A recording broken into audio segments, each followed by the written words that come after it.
හරි ළමයි මෙට්‍රික් සිතියම් කියලා කියන්නේ ප්‍රායෝගික භූගෝල විද්‍යාවේ ප්‍රධානතම පාඩම් 3යි තියෙන්නේ මේ නවීන සිතියම් විද්‍යාත්මක ශිල්ප ක්‍රම පාඩමයි මෙට්‍රික් සිතියම් පාඩමයි ඒකෙම තමයි අපි විවරණය කොටසත් කතා කරන්නේ මම නම් හරි ප්‍රස්ථාර සංඛ්‍යානයේ පාඩමයි එතකොට මේ මෙට්‍රික් සිතියම් පාඩමේ වැදගත්කම කොච්චරද කියනවනම් ඔයාලගේ එක්සෑම් එකේ පළවෙනි පේපර් එකේ අනිවාර්යයෙන්ම ලකුණු 20ක රචනා ප්‍රශ්නයක් තියෙනවම තමයි पेपर එකේ ඒ මෙට්‍රික් සිතියම් ප්‍රශ්නේ අනිවාර්යයි. ඒ කියන්නේ එක්සෑම් එක ලියන කවුරුන් හෝ වේවා අනිවාර්යයෙන්ම පිළිතුරු සැපයී යුතුම ප්‍රශ්නයක් තමයි මෙට්‍රික් සිතියම් කියලා කියන්නේ. හරි. ඒතර ලකුණු 20ක් කියන්නේ පේපර් එකෙන් පොඩි ප්‍රමාණයක් නෙමෙයි. හරිද? සාමාන්‍යයෙන් පේපර්ස් දෙකේම ලකුණු 200ට හරවලා ඒක දෙකට බෙදලානේ 100න් කීයද කියලා ගන්නෙ. එතකොට ළමයි 200කින් බැලුවොත් ලකුණු 20ක් හම්බ වෙනවා. 100න් බැලුවොත් මෙට්‍රික් සිතියම් පාඩමට 10ක් හම්බ වෙනවා. ඉතින් ඔයාලට මෙට්‍රික් සිතියම් පාඩමේ වැදගත්කම අනිවාර්යයෙන්ම තේරෙන්න ඕනේ. මොකද මේ පාඩමේ ළමයි අනිවාර්යයෙන්ම ලකුණු 20ක රචනා ප්‍රශ්නයක් කොහොමද තියෙනවා. ඊට අමතරව MCQ දෙකක් තුනක් අඩුම එකක් හරියනවා. හරි. එතකොට ලකුණු 21ක් හෝ දෙකක් හෝ තුනක් අතර ලකුණු ප්‍රමාණයක් ඔයාලට ලබා ගන්න පුළුවන් මෙන්න මේ මෙට්‍රික් සිතියම් පාඩම හරියට ඉගෙන ගත්තට පස්සේ. ඒ වගේම තමයි අනිත් එක මේ මෙට්‍රික් සිතියම් පාඩමේ තියරි ටික ඕනම වැඩෙක්ට ඉගෙන ගන්න පුළුවන්. ඒක මුලින්ම කියන්න එපා. මේ මෙට්‍රික් සිතියම් පාඩමේ තියරි කොටස් ටික කොහෙන් හරි වීඩියෝ එකක් බලලා හරි මොකක් හරි කරලා ඉගෙන ගන්න පුළුවන්. ඒක ප්‍රශ්නයක් නෑ. හැබැයි තියරි කොච්චර ඉගෙන ගත්තත් හොඳට මතක තියාගන්න මෙට්‍රික් විවරණයේ කොටසට ඔයා රෙඩි උනේ නැති වුණොත් අර ලකුණු 20 කියන එක බලාපොරොත්තු වෙන්න එපා. ඔයා වැඩෙක් වෙන්නේ මේ පාඩමින් මේ තියරි ඉගෙන ගන්න එක නෙමෙයි. තියරි ඉගෙන ගන්න එක මාර වැදගත් වෙන්නේ MCQ පේපර් එකේදී ඒක මාර ලොකු වැදගත්කමක් තියෙනවා. හරි? ඒ කියන්නේ ලියන එකේදී ළමයි දැන් විවරණය කරන කොටස් වලදී ළමයි අනිවාර්යයෙන්ම ඔයා හොඳට ඒකට පුරුදු වෙලා තියෙන්න ඕනේ. එතකොට මේ තියරි කරන කොටස් වලදී අර විවරණයේ කොටසට වැදගත් වෙන්නේ නැහැ කියන එක නෙමෙයි කියන්නේ. ඉතින් තියරි ඉගෙනගෙන පේපර්ස් කරන්නේ. මම කියන්නේ අර තියරි වලින් ඕනම කෙනෙක්ට තියරි ඉගෙන ගන්න පුළුවන් කොහෙන් හරි. හැබැයි විවරණයේ කොටස හරියට ඔලුවට දා ගන්න ඕනේ. ගොඩක් අයට මේ මෙට්‍රික් සිතියම් ප්‍රශ්නේ අමාරුයි කියනව නේද? දැන් මෙතන ඇහුවත් බහුතරයක් දෙනාට අමාරුයි කියලා තමයි උත්තරේ දාන්නේ. ඒකට ප්‍රධානතම හේතුව ඔයා මෙට්‍රික් ඉගෙනගෙන නැතුව නෙමෙයි. ඔයා මෙට්‍රික් ඉගෙනගෙන ඇති. එකපාරක් හරි කොහෙන් හරි ඉගෙනගෙන ඇති. දැන් පන්ති කරන මේ කරන්න කලින් කොහෙන් හරි අඩුම ගානේ එකපාරක් හරි ඔයා ඉගෙනගෙන ඇති. හරි. එතකොට මේ ඔයාට දැන් ප්‍රශ්න තියෙන්නේ මෙට්‍රික් තියරි බැරි කමක් නෙමෙයි. ඒ තියරි ඉගෙනගත් එක පේපර්ස් වලදී උත්තර ලියන්න බැරි කමක්. ඒක තමයි මෙතන ඉන්න හැමෝටම ඇත්තේ. හරි පොදුවේ ගත්තොත් 95% විතර තියෙන ප්‍රශ්නේ තමයි තියරි ඉගෙනගෙන තියෙන්නේ. හැබැයි ඉගෙනගත්ත තියරි එකෙන් විවරණයේ කොටස කරගන්න බෑ. අන්න ඒ හින්දා ළමයි තියරි වලට නම් ලොකු කාලයක් යන්නේ. අපි හරියට කරගෙන ගියොත් දවස් දෙකමාරක් වගේ තමයි තියරි ටික ඉවර කරන්න යන්නේ. ඊට පස්සේ තියෙන විවරණයේ කොටස. ඉතින් ඔයා කිසි ගැටලුවක් කරගන්න එපා. තියරි ටික ඉවර කරාට පස්සේ A to Z MCQ තියෙනවා ළමයි මෙට්‍රික් වලින්ම හදපු පාස් පේපර්ස් උයි. ඒ වගේම තමයි පාස් පේපර්ස් අවුරුදු 10ක දාලා තියෙන ටියුට් එකට. ඊට අමතරව අනුමාන ඇතුළත් මට මතක විදියට 70 ගාණක් ප්‍රශ්න තියෙනවා මෙට්‍රික් පාඩමේ. එතකොට MCQ ටික කරාම එතනින් එකක් තමයි පේපර් එකටත් තියෙන්නේ. ආ එතනින් අහන්න දෙයක් නැහැ. හරි. එතකොට MCQ එකත් මෙට්‍රික් වල ඕකේ වෙන ඔය ප්‍රශ්න ටික කරාට පස්සේ ඊට පස්සේ මම ඔයාලට ටියුට් එකක් දීලා තිනවා ප්‍රශ්න 22. හැමෝටම මේ ටියුට් එක හම්බෙලා නේද තියෙන්නේ? මෙට්‍රික් විවරණයේ කොටස ගොඩ දාගමු කියලා වෙනම පොඩි ටියුට් එකක්. කොළ දෙකයි තියෙන්නේ ඒකේ. ඒක හම්බ වෙලා නේද තියෙන්නේ? ප්‍රශ්න 22ක්. හරි. ඔය කියලා දාලා දෙනවා. ඔය ප්‍රශ්න 22ට ඔයාට උත්තර ලියන්න පුළුවන් නම් ඔය ප්‍රශ්න 22කින් එකක් තමයි ඔයාගේ පේපර් එකේ තියෙන්නේ. ඔයාට ඔය දීලා තියෙනවා කොළ දෙකක ටියුට් එකක්. හරිද? කොළ දෙකයි. කියන්නේ පැති දෙකයි. හරි පැති දෙකයි. කොළ එකයි පැති දෙකයි. මෙට්‍රික් විවරණයේ කොටස ඔයාට ගොඩ දා ගන්න පුළුවන්. ඒ ප්‍රශ්න 22ට රෙඩි වුණා. දැන් කෙනෙක්ට හිතන්න පුළුවන් එහෙනම් ඉතින් ওই ප්‍රශ්න ටික කටපාඩම් කරනවා කියලා නෑ ළමයි. ඒ ප්‍රශ්න ටික හැම එකක්ම එකක් නෑර පන්ති කතා කරන්න ඕනේ. එතන තියෙන හැම ප්‍රශ්නයක්ම එකක් නෑර කතා කරන්න ඕනේ. ලොකු වෙලාවක් යනවා ඒකට. එතකොට ඒ හැම ප්‍රශ්නයක්ම ලොකු වෙලාවක් අරන් කතා කරගෙන යනකොට ඔයාට තේරෙනවා ප්‍රශ්න 4ක් 5ක් කරද්දී පොඩි පැටර්න් එකක්. ඒ පැටර්න් එක ඔළුවට යන්නේ ඒ විවරණයේ කොටස ගොඩ දාගමු කියන ටියුට් එක කරාට පස්සේ. ඔයා ඊට පස්සේ දැන් මේ මෙට්‍රික් අද තමයි ඔයා ඉගෙන ගන්නේ. එතකොට කිසි ප්‍රශ්නයක් නැහැ මේ දැන් ඔයා අද මෙට්‍රික් තියරි ටිකනේ පටන් ගන්නෙ. මෙට්‍රික් අමාරුයි කියලා කවුරු හරි හිතාගෙන ඉන්නෝ නම් ප්‍රශ්නයක් නැහැ. තියරි ටික ඉවර වෙලා MCQ ටිකත් කරලා ඉවරලා 70 ගාණක් විතර අර විවරණයේ කොටසත් කරාට පස්සේ මට කියන්න මේකේ සාර්ථකත්වය කොහොමද කියලා. අනිවාර්යයෙන්ම ළමයි සාර්ථකයි කතා දෙකක් නැහැ. මොකද මම දන්න තරමට කිසිම ක්ලාස් එකක ඒ ක්‍රමය අනුගමනය කරන්නේ නැහැ. බය නැතුව කියනවා ඒ ක්‍රමයේ කිසිම ක්ලාස් එකක අනුගමනය කරන්නේ නැහැ. ඒතර ඔය මෙට්‍රික් සිතියම් වැඩේට ඒ ක්‍රමයේ කිසිම ක්ලාස් එකක අනුගමනය කරන්නේ නැහැ. මට 100ට 2000ක් ෂුවර්. හරිද? ඒක තනිකර මගේ ක්‍රමයක් කොහෙන්වත් කොපි කරගත්තේ එහෙම ක්‍රම මම කරන්නේ නැහැ ළමයි කවදාකවත්. එතකොට මේ ප්‍රශ්න 22 මමම හොයලා ඉවරලා ඒ පැටර්න් එක අල්ලගෙන ඒක තමයි හරියටම විවරණය කොටස ගොඩ දාගන්න තියෙන ප්‍රශ්න 22. හරි. හරි. එතකොට ළමයි එහෙනම් අපි කෙලින්ම ටියුට් එකට යමු. මම ටියුට් එක දීලා තියෙන්නේ. නැති කෙනෙක් ඉන්නෝ නම් ටියුට් ලින්ක් ක්ලාස් වලට ජොයින් වෙන ලින්ක් හම්බුනේ නැත්තම් මොකද්ද කරන්න ඕනේ? ක්ලාස් එක පටන් ගන්න පැය දෙකකටවත් කලින් ඉල්ල ගන්න ඕනේ. හරිනේ? හරි. අපි එහෙනම් ස්ක්‍රීන් එක ෂෙයා කරමු. මේ අපි වැඩේ පටන් ගමු. හරි. මොකක් හරි ගැටලුවක් තියෙන කෙනෙක් ඉන්නවා නම් ටියුට් හම්බ වෙච්ච නැති ඒ වගේ එකක් සම්බන්ධයෙන් දැන් ක්ලාස් එක ඉවර වෙලා මගෙන් ඉල්ල ගන්න. හරි.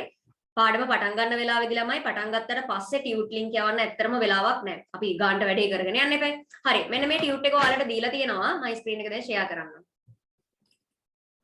හරි. මේ තියෙන්නේ මෙට්‍රික් සිතියම් පාඩම කියලා ටියුට් එකක් දීලා තියෙනවා. මේ පාඩමේ ළමයි ඔයාලා මේ කලර් print out එකක් ගන්න ඕනේ නැහැ. එහෙම කිසිදු අවශ්‍යතාවයක් නැහැ. black and white ගන්න. මම ඔයාලට මේක දෙනකොටම කිව්වා කිසි ප්‍රශ්නයක් නැහැ. ෆොටෝකෝපි එකක් ගන්න අය black and white ගන්න කියලා. මොකද රටේ තියෙන තත්ත්වෙත් එක්ක වියදමත් ගොඩක් වැඩි.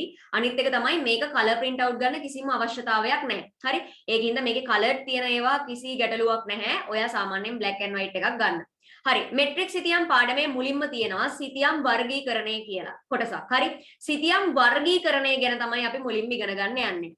ළමයි සිතියම් වර්ගීකරණය කියන කොටස මම ඔයාට නවීන සිතියම් විද්‍යාත්මක ශිල්ප ක්‍රම පාඩමේදීත් කියලා දුන්නා. ළමයි සිතියම් ප්‍රධාන වර්ග දෙකකට බෙදෙනවා. එකක් තමයි සාමාන්‍ය සිතියම් අනිත් එක තමයි විශේෂ අරමුණු සිතියම්. මතකද? සිතියම් වර්ගීකරණයේදී ළමයි අපි කරන්නේ සිතියම් ප්‍රධාන වර්ග දෙකකට බෙදනවා. එකක් සාමාන්‍ය සිතියම් අනිත් එක තමයි විශේෂ අරමුණු සිතියම්. ඔය කොටුව ඇතුලේ ලියා ගන්න ඕන හැමදේම මම දෙන්නම්. දැන් හොඳට අහගෙන ඉන්න. හරි? මේ පාඩමේදී ළමයි දැන් ඔන්ලයින් වල මේකට සම්බන්ධ වෙන්නේ. ස්ටේටස් බලන්න, chat කරන්න යන්න එපා. මේ පැය කිහිපය තුල මේකට හොඳ අවධානයක් දීලා බෝඩ් එක දිහා බලාගෙන හොඳ අවධානයෙන් අහගෙන ඉන්න. හරි? එක්සෑම් එකේ අනිවාර්යයෙන්ම මම මේ ප්‍රශ්නේ කරන්න තියෙනවා මට. එහෙනම් මම මේක A to Z මුලින් ඉඳලා හරියට අල්ල ගන්නවා කියන මානසිකත්වයෙන් අහගෙන ඉන්න. හරි? ළමයි සිතියම් වර්ගීකරණය. සිතියම් වර්ගීකරණය. ළමයි සිතියම් කියලා කියන්නේ ඔයා දන්නවනේ සිතියමක් කියන්නේ මොකක්ද කියලා දන්නව හොඳේ ප්‍රායෝගික භූගෝල විද්‍යාවේ පළවෙනිම පාඩමේ තමයි සිතියම් කියන එක මම පැහැදිලි කරේ. දැන් ඒක මම ආයෙ පැහැදිලි කරන්න යන්නේ නැහැ. සිතියම් වර්ගීකරණය. සරලවම කියනවා නම් සිතියමක් කියන්නේ සැබෑ භූදර්ශනයේ තියෙන මේ ත්‍රිමානව තියෙන මිනිස්සු හදාගත්ත දේවල්, ස්වභාවික හැදුන දේවල්, ඒ ඔක්කොම ත්‍රිමානව තියෙන මේ සැබෑ භූදර්ශනයේ. දැන් ගත්තොත් ළමයි ඔයාව ගත්තොත් ඔයා ෆ්ලැට් විදියට නෑනේ. ඔයාගේ ත්‍රිමාන බවක් තියෙනවා. ඔයාගේ ගේ ගත්තොත් ඒක ෆ්ලැට් විදියට නෑනේ ළමයි. ත්‍රිමාන බවක් තියෙනවා. ගස්වැල් ගත්තත් ත්‍රිමාන බවක් තියෙනවා. ඒතර සරලවම කියනවා නම් සිතියමක් කියන්නේ මේ සැබෑ භූදර්ශනයේ තියෙන ස්වභාවික දේවල් වගේම මිනිසා නිර්මාණය කරගත්ත දේවල් ළමයි. හැකිතා සාරාංශගත කරලා ඉවර වෙලා මේ වගේ පැතලි තලයක් මත අඳින එක තමයි සිතියමක් කියන්නේ. ඒක සරලම අදහස. හරි? සිතියමක් කියන්නේ මොකක්ද කියලා අහලා ලකුණු දෙකක් දුන්නොත් මම ඔයාලට පැහැදිලිව මේ පාඩමේදී කිව්වා ලකුණු දෙක ගන්න නම් ඔයා ලියන්න ඕන වචන සෙට් එක මොකක්ද කියලා. සරලවම කියනවා නම් ළමයි සිතියමක් කියලා කියන්නේ මේ සැබෑ භූදර්ශනයේ සාරාංශගත අදහසක්. හරි? නැත්නම් ඉතින් හිතන්නකෝ සිතියම පාවිච්චි කරන ඔයත් සිතියමට වඩා ලොකු එකේ. හරිද? ඉතින් හිතන්න සැබෑ භූදර්ශනයේ තියෙන හැම දෙයක්ම ඔයා ඔය පාවිච්චි කරන සිතියම් වල නැහැ. හොඳම උදාහරණේ ඔයා නැහැ, මිනිස්සු නැහැ. ඕනම සිතියමක් අරගෙන බලන්න මෙට්‍රික් සිතියමක් වුණා මෙට්‍රික් සිතියමේ ළමයි මිනිස්සු ඇදලා නැහැ.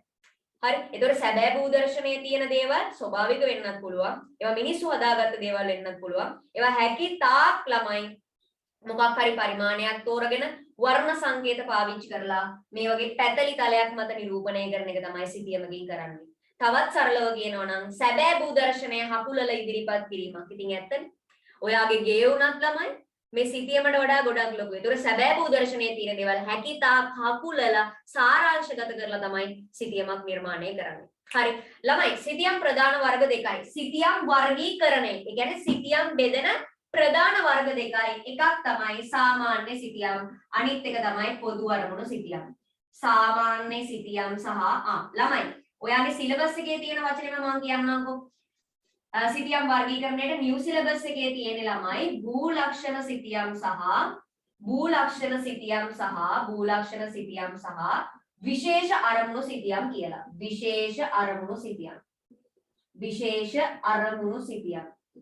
හරි හොඳට අහගන්න. සිතියම් වර්ගීකරණය කරනකොට ඒක ප්‍රධාන කොටස් දෙකකට බෙදනවා. මූලක්ෂණ සිතියම් සහ විශේෂ අරමුණු සිතියම් කියලා. නිව් සිලබස් එකේ හොඳට මතක තියාගන්න වර්ගීකරණයේ ප්‍රධාන වර්ග දෙක තමයි මූලක්ෂණයි විශේෂ අරමුණු සිතියම් කියලා කියන්නේ. විශේෂ අරමුණු සිතියම් වලට අපි තව ලස්සන නමක් කියනවා සමාන වචනයක් තේමා සිතියම් කියලා. හරිද? ලියා ගන්න එපා මම ලියා ගන්න දෙන්න පොඩ්ඩක් අහගන්න. හරි? විශේෂ අරමුණු සිතියම් වලටම තමයි අපි තේමා සිතියම් කියලා කියන්නේ. හරි? ඒ වගේම තමයි හොඳට බැලුවොත් ළමයි පාස් පේපර්ස් දිහා සමහර ඕල් සිලබස් එකේ අපි මූලක්ෂණ සිතියම් වලට සාමාන්‍ය සිතියම් සහ පොදු අරමුණු සිතියම් කියන වචන දෙකක් පාවිච්චි කරලා තියෙනවා. හරිද? ඒක හරි. මූලක්ෂණ සිතියම් වලට කියන තවත් සමාන වචන දෙකක් තමයි මූලක්ෂණ සිතියම් සහ පොදු අරමුණු සිතියම් කියලා කියන්නේ. හරි? මූලක්ෂණ සිතියම් වලට කියන තවත් සමාන වචන දෙකක් තමයි සාමාන්‍ය සිතියම් සහ පොදු අරමුණු සිතියම් කියන්නේ. හැබැයි නිව් සිලබස් එකේ ඔයාගෙන් ඇහුවොත් ලියන්න හොඳට මතක තියාගන්න සිතියම් වර්ගීකරණයේ බෙදෙන ප්‍රධාන කොටස් දෙක මූලක්ෂණ සිතියම් සහ විශේෂ අරමුණු. එහෙමත් නැත්නම් තේමා සිතියම්. මොකද සමහර වෙලාවට මාකින් වලදී පැහැදිලිවම කියනවා නිව් සිලබස් එකේ තියෙන්නේ මූලක්ෂණ සහ විශේෂ අරමුණු කියලා. එහෙම නැත්නම් තේමා කියලා. ඒ දෙක ලියලා තියෙන්න ඕනේ කියලාම කියනවා. හරි? අර මම මේ වගේ සමාන වචන කියලා දෙන්නේ MCQ වලදී ඒක මාර වැදගත් වෙනවා. එතකොට මූලක්ෂණ සිතියම් වලටම තමයි අපි සාමාන්‍ය සිතියම් කියලා කියන්නේ. සාමාන්‍ය සිතියම් කියලා කියන්නේ ඒ වගේම පොදු අරමුණු සිතියම් කියලා කියන්නේ මූලක්ෂණ සිතියම් වලටම තමයි. හරි. එතකොට සිතියම් වර්ගීකරණයේ ප්‍රධාන කොටස් දෙකයි මූලක්ෂණ සිතියම් සහ විශේෂ අරමුණු සිතියම්. හරි. හොඳට අහගන්න. හරි.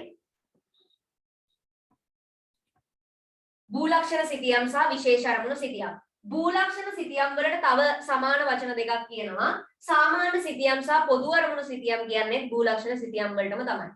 විශේෂ අරමුණු සිතියම් වලට කියන්නේ අපි තේමා සිතියම් කියලා. මම මේක පැහැදිලිවම විස්තර කරන්න ඕනේ නෑ වෙනම. දැන් ඔයා හොඳටම දන්නවා පොදු අරමුණු සිතියමක්, මූලක්ෂණ සිතියමක් සහ විශේෂ අරමුණු එහෙම නැත්නම් තේමා සිතියමක් අතර වෙනස. හරි මම පොඩ්ඩක් පැහැදිලි කරන්නම්. නවීන සිතියම් විද්‍යාත්මක ශිල්ප ක්‍රම පාඩමේදී ඒක මම කියලා දුන්නා. අහගන්නකො ළමයි. විශේෂ අරමුණු සිතියම් සහ මූලක්ෂණ සිතියම් වල වෙනස පැහැදිලි කරන්න යන්නේ.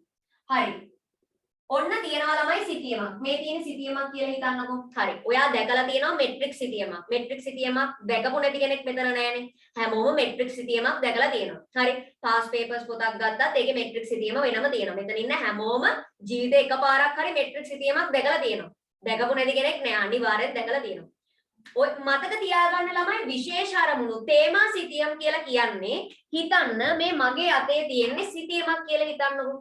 සාමාන්‍යයෙන් සිතියමක් ගත්තාම ඒ සිතියම ඇතුලේ හරිද සාමාන්‍යයෙන් සිතියමක් ගත්තාම ඒ සිතියම ඇතුලේ මාර්ග ජාලයන් ගැන විස්තර තියෙනවා භූ විෂමතාවය ගැන විස්තර තියෙනවා ඊළඟට ජනාවාස ගැන විස්තර තියෙනවා ජල වහනය ගැන විස්තර තියෙනවා අර ගොඩාක් කරුණු සිතියමකින් නිරූපණය වෙනවා එක සිතියමක් ගත්තොත් ඒ සිතියමක් ඇතුලේ ගොඩාක් කරුණු විවිධ කරුණු රාශියක් නිරූපණය වෙලා තියෙනවා ඔයාලට දකින්න ලැබෙනවා විශේෂත්වය තමයි මේ විශේෂ අරමුණු සිතියම් වලදී මේ තියෙන විශේෂ අරමුණු සිතියමක් නම් ඒකේ ළමයි භූ ලක්ෂණ පිළිබඳව ඊළඟට ජල වහනය පිළිබඳව මාර්ග භූ විෂමතාවය ඒ වගේ ගොඩාක් කරුණු ඒක නිරූපණය කරලා නැහැ. ඒ කියන්නේ සරලවම කියනවා නම් විශේෂ අරමුණු සිතියම් වල තියෙන එකම එක දෙයක් ගැන විතරයි.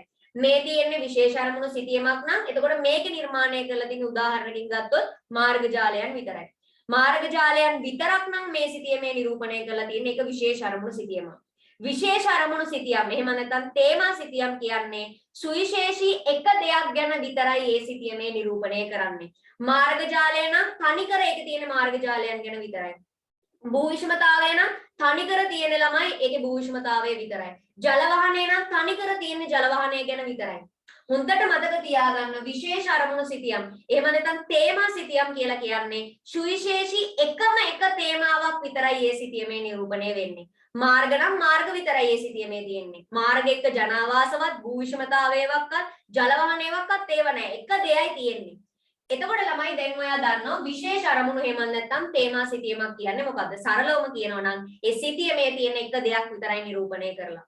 භූ විෂමතාවය නම් භූ විෂමතාවය විතරයි. මාර්ග නම් මාර්ග විතරයි. මාර්ග එක්ක භූ විෂමතාවයවත් භූමි පරිභෝගයවත් ගොඩක් ඒවා විචල්යන් දෙකක්වත් දාලා නැහැ. එකම එක විචල්යක් විතරයි. ඒ කියන්නේ එකම එක දෙයක් විතරයි ඒ සිතියමේ නිරූපණය වෙන්නේ. ඒ විශේෂ අරමුණු සිතියක්.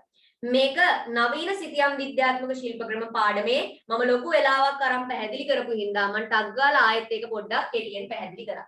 විශේෂ අරමුණු සිතියමක් කියන්නේ මොකක්ද කියලා තේරුණාද? මතක් වුණාද? දැන් නවීන සිතියම් විද්‍යාත්මක ශිල්ප ක්‍රමයේත් ඕක ගොඩක් වෙලා අරගෙන කතා කරා. මේක ගොඩක් කරුණු කතා කරා. මේකේ ලක්ෂණ, ප්‍රයෝජන ඔක්කොම කතා කරලා තියෙන්නේ. දැන් මට ඕන උනේ විශේෂ අරමුණු සිතියමක් එහෙම නැත්නම් තේමා සිතියමක් කියන එක පොඩක් මතකද කියලා බලන්න. අවුලුවට ගියා නේද ළමයි? ආයි මතක් වුණා නේද? විශේෂ අරමුණු සිතියමක් කියන එකම එක සුවිශේෂී එක දෙයයි ඒකේ තියෙන්නේ. මේ තියෙන්නේ සිතියමක් නම් මේකේ මාර්ගජාලයන් විතරයි. වෙන මොකුත් නැහැ. එක දෙයක් විතරයි. විශේෂ අරමුණු එහෙම නැත්නම් තේමා සිතියම් වලදී නිරූපණය වෙන්නේ. හරි. භූ ලක්ෂණ සිතියම්. දැන් බලමු භූ ලක්ෂණ සිතියම් කියන්නේ මොකද්ද? තේමා සිතියම් වල නිරූපණය වෙන්නේ එකම එක දෙයක් ගැන විතරයි. හැබැයි භූ ලක්ෂණ සිතියම් වලදී එක දෙයක් නෙමෙයි විචල්යන් දෙකක් හෝ කිහිපයක් හෝ රාශියක් ළමයි නිරූපණය වෙන්න පුළුවන්. සරලවම ඔයාට තේරෙන භාෂාවකින් කියනවා නම් මේ භූ ලක්ෂණ සිතියම් වලට හොඳම උදාහරණය ඔයාට එක්සෑම් එකේදී හම්බ වෙන මෙට්‍රික් සිතියම. ඒකේ එක දෙයයිද තියෙන්නේ නෑ. ජනාවාස ගැනක් තියෙනවා, මාර්ගජාලයන් ගැනක් තියෙනවා, භූ විෂමතාවය ගැනක් තියෙනවා, ජල වහනය ගැනක් තියෙනවා. ගොඩාක් කරුණු රාශියක් ඒකේ නිරූපණය වෙනවා.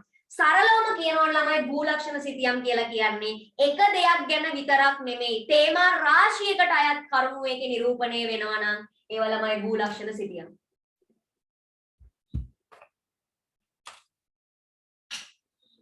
හරි එතකොට භූ ලක්ෂණ සිතියම් කියලා කියන්නේ එක දෙයක් ගැන විතරක් නෙමෙයි ඒකේ තේමා රාශියකට අයත් කරුණු නිරූපණය වෙනවා නම් ඒක භූ ලක්ෂණ සිතියමක්. භූ ලක්ෂණ සිතියමක් කියපු ගමන් ඔයාගේ ඔළුවට එනවා නම් මෙට්‍රික් සිතියම කියන එක කවදාකවත් භූ ලක්ෂණ සිතියමක් කියන්නේ මොකක්ද කියලා අමතක වෙන්නේ නැහැ.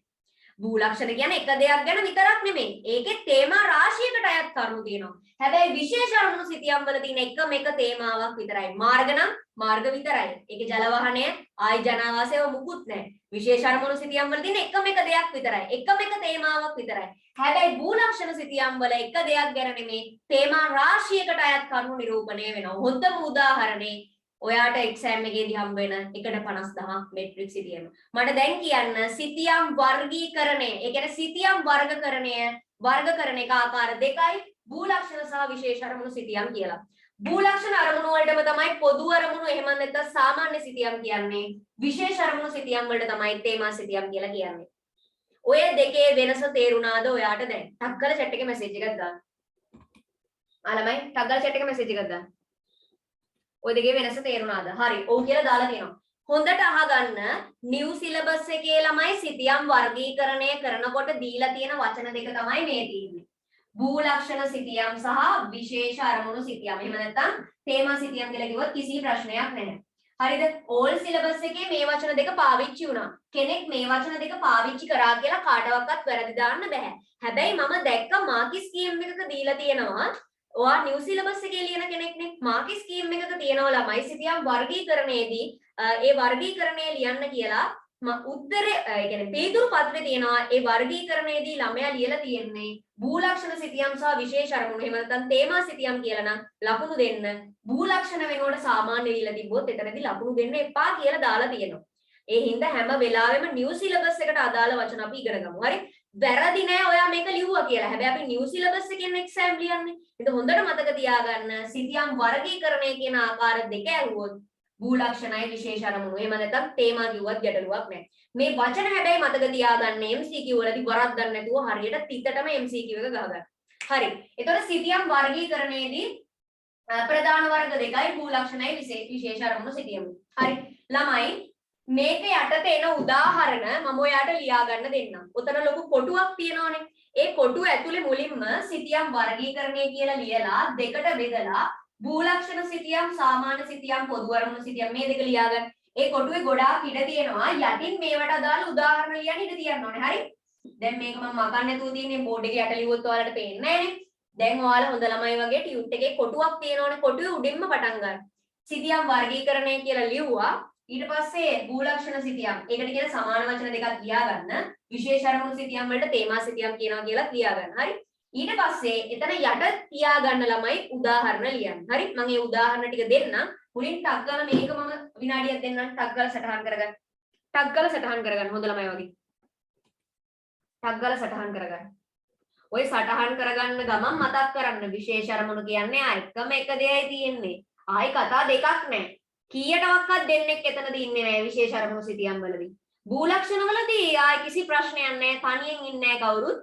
අඩුම ගානේ ළමයි දෙන්නෙක්වත් ඉන්නවා. හරි? විචල්යන් දෙකක්වත් තියෙනවා. විචල්යන් රාශියක් තියෙනවා භූලක්ෂණ වලදී. හරි? හරි ටක් ගාලා සටහන් කරගන්නකො.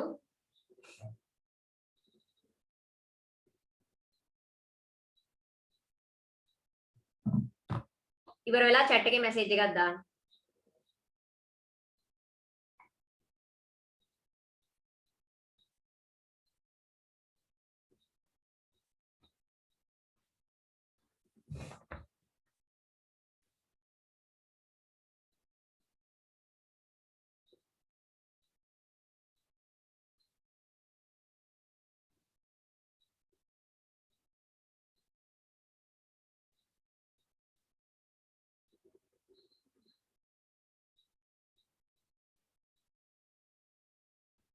ටක් ගාලා සටහනක් දාලා ඉවරලා උදේ chat එකේ message එකක් දාන්න ඉවර නම්.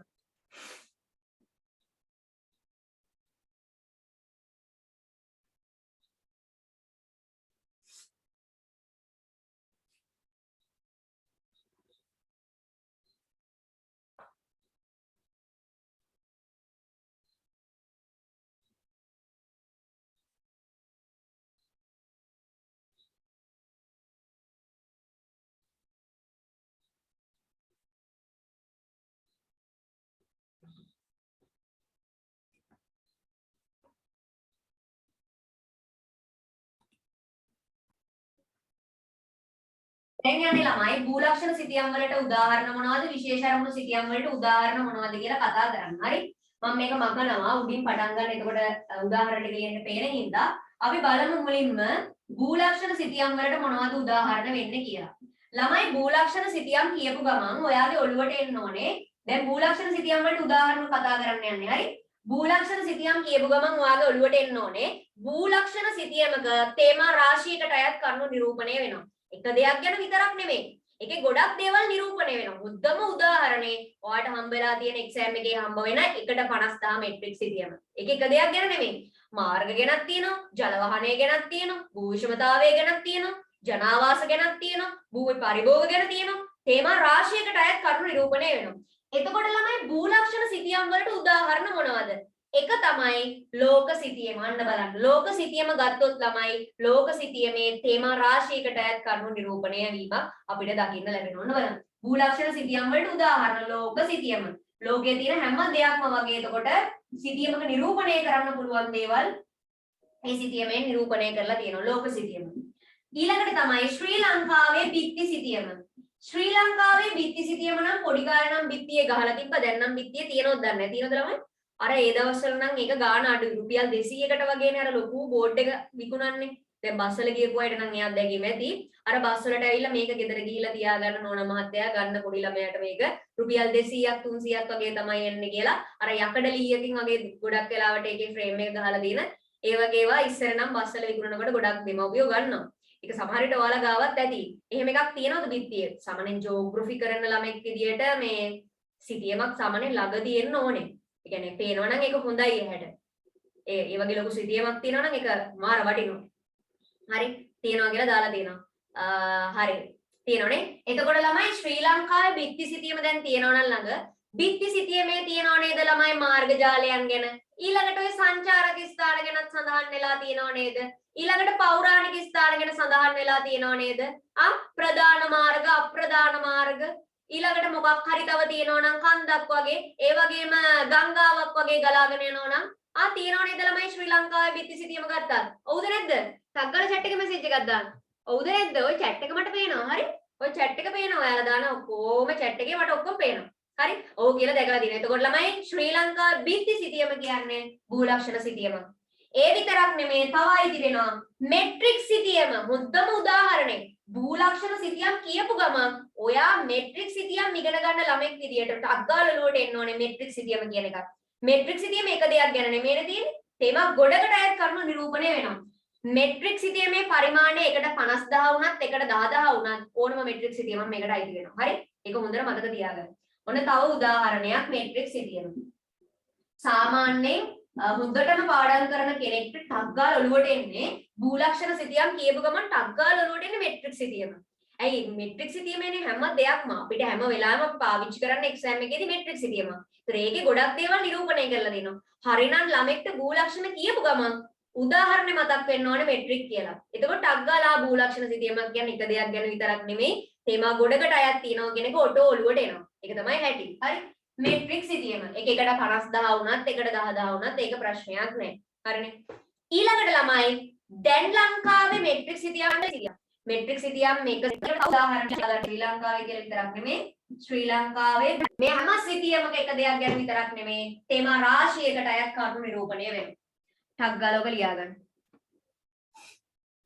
ලියලා ඉවර නම් ඉවරයි කියලා chat එකේ message එකක් දැම්මා. ඊළඟට යන්න පුළුවන්.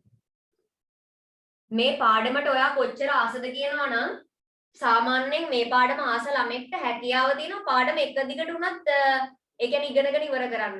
මේ පාඩමට ආස ළමෙක් සාමාන්‍යයෙන් හරි කැමති මේ පාඩම එක දිගට ඉගෙන ගන්න. ටික වෙලාවක් යනවා ඒක වෙනම කතාවක්. සාමාන්‍යයෙන් මේ පාඩමට ආස ආදරය කරන අර මේක කොහොම හරි කරගන්න ඕනේ කියලා අර උමනාවක් තියෙන ළමෙක් හරි ආසයි මේකට අග්ගාලා උනත් එකපාර ඉවර කරගන්න. දැන් ඔයාලුණත් ආසයි මගෙන් හැම වෙලාවෙම ආන්නේ මෙට්‍රික් කරන්නේ නැද්ද? මෙට්‍රික් කරන්නේ නැද්ද? ඔන්න දැන් පටන් ගත්තා. හරි. හරිනේ. හරි. මේක ඉවරයි නේද? හරි. ළමයි ඊළඟට විශේෂ අරමුණු සිතියම් වලට උදාහරණ කතා කරන්න යන්නේ. විශේෂ අරමුණු සිතියම්. මතක තියාගන්න විශේෂ අරමුණු සිතියම්. හරි. දැන් මගේ මුතු ගැට වගේ අකුරු ගැන නම් හිතන්න එපා ඉතින් හොඳේ. විශේෂ අරමුණු සිතියම්. හරි. විශේෂ අරමුණු සිතියම්. එහෙම නැත්නම් තේමා සිතියම් කියපු ගමන් ඔයාගේ ඔළුවට එන්නේ මේකේ තියෙන්නේ එක දෙයක්. මාර්ග නම් මාර්ග ගැන විතර යන්න. මාර්ග ජාලයන් දැක්වෙන සිතියම. මාර්ග ජාලයන් දැක්වෙන සිතියම. මාර්ග ජාලයන් දැක්වෙන සිතියම.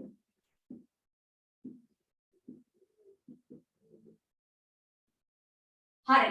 මම දැන් පොඩි ප්‍රශ්නයක් අහනවා. මේකට නම් උදාහරණ ඕන තරම් ඔයාලට ගොඩනගන්න පුළුවන්. මම පොඩි ප්‍රශ්නයක් අහනවා. මට කියන්න හොඳට බලන්න.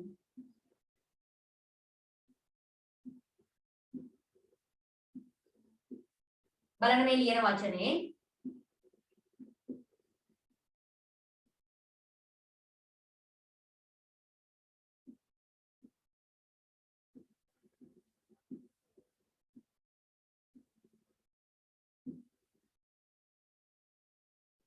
මේ වචන දෙක සමානද නැද්ද? හොඳට බලන්න මේ වචන දෙක සමානද නැද්ද? භූ විෂමතා ලක්ෂණ සිතියම් සහ භූ ලක්ෂණ සිතියම් කියන්නේ එකක්ද දෙකක්ද?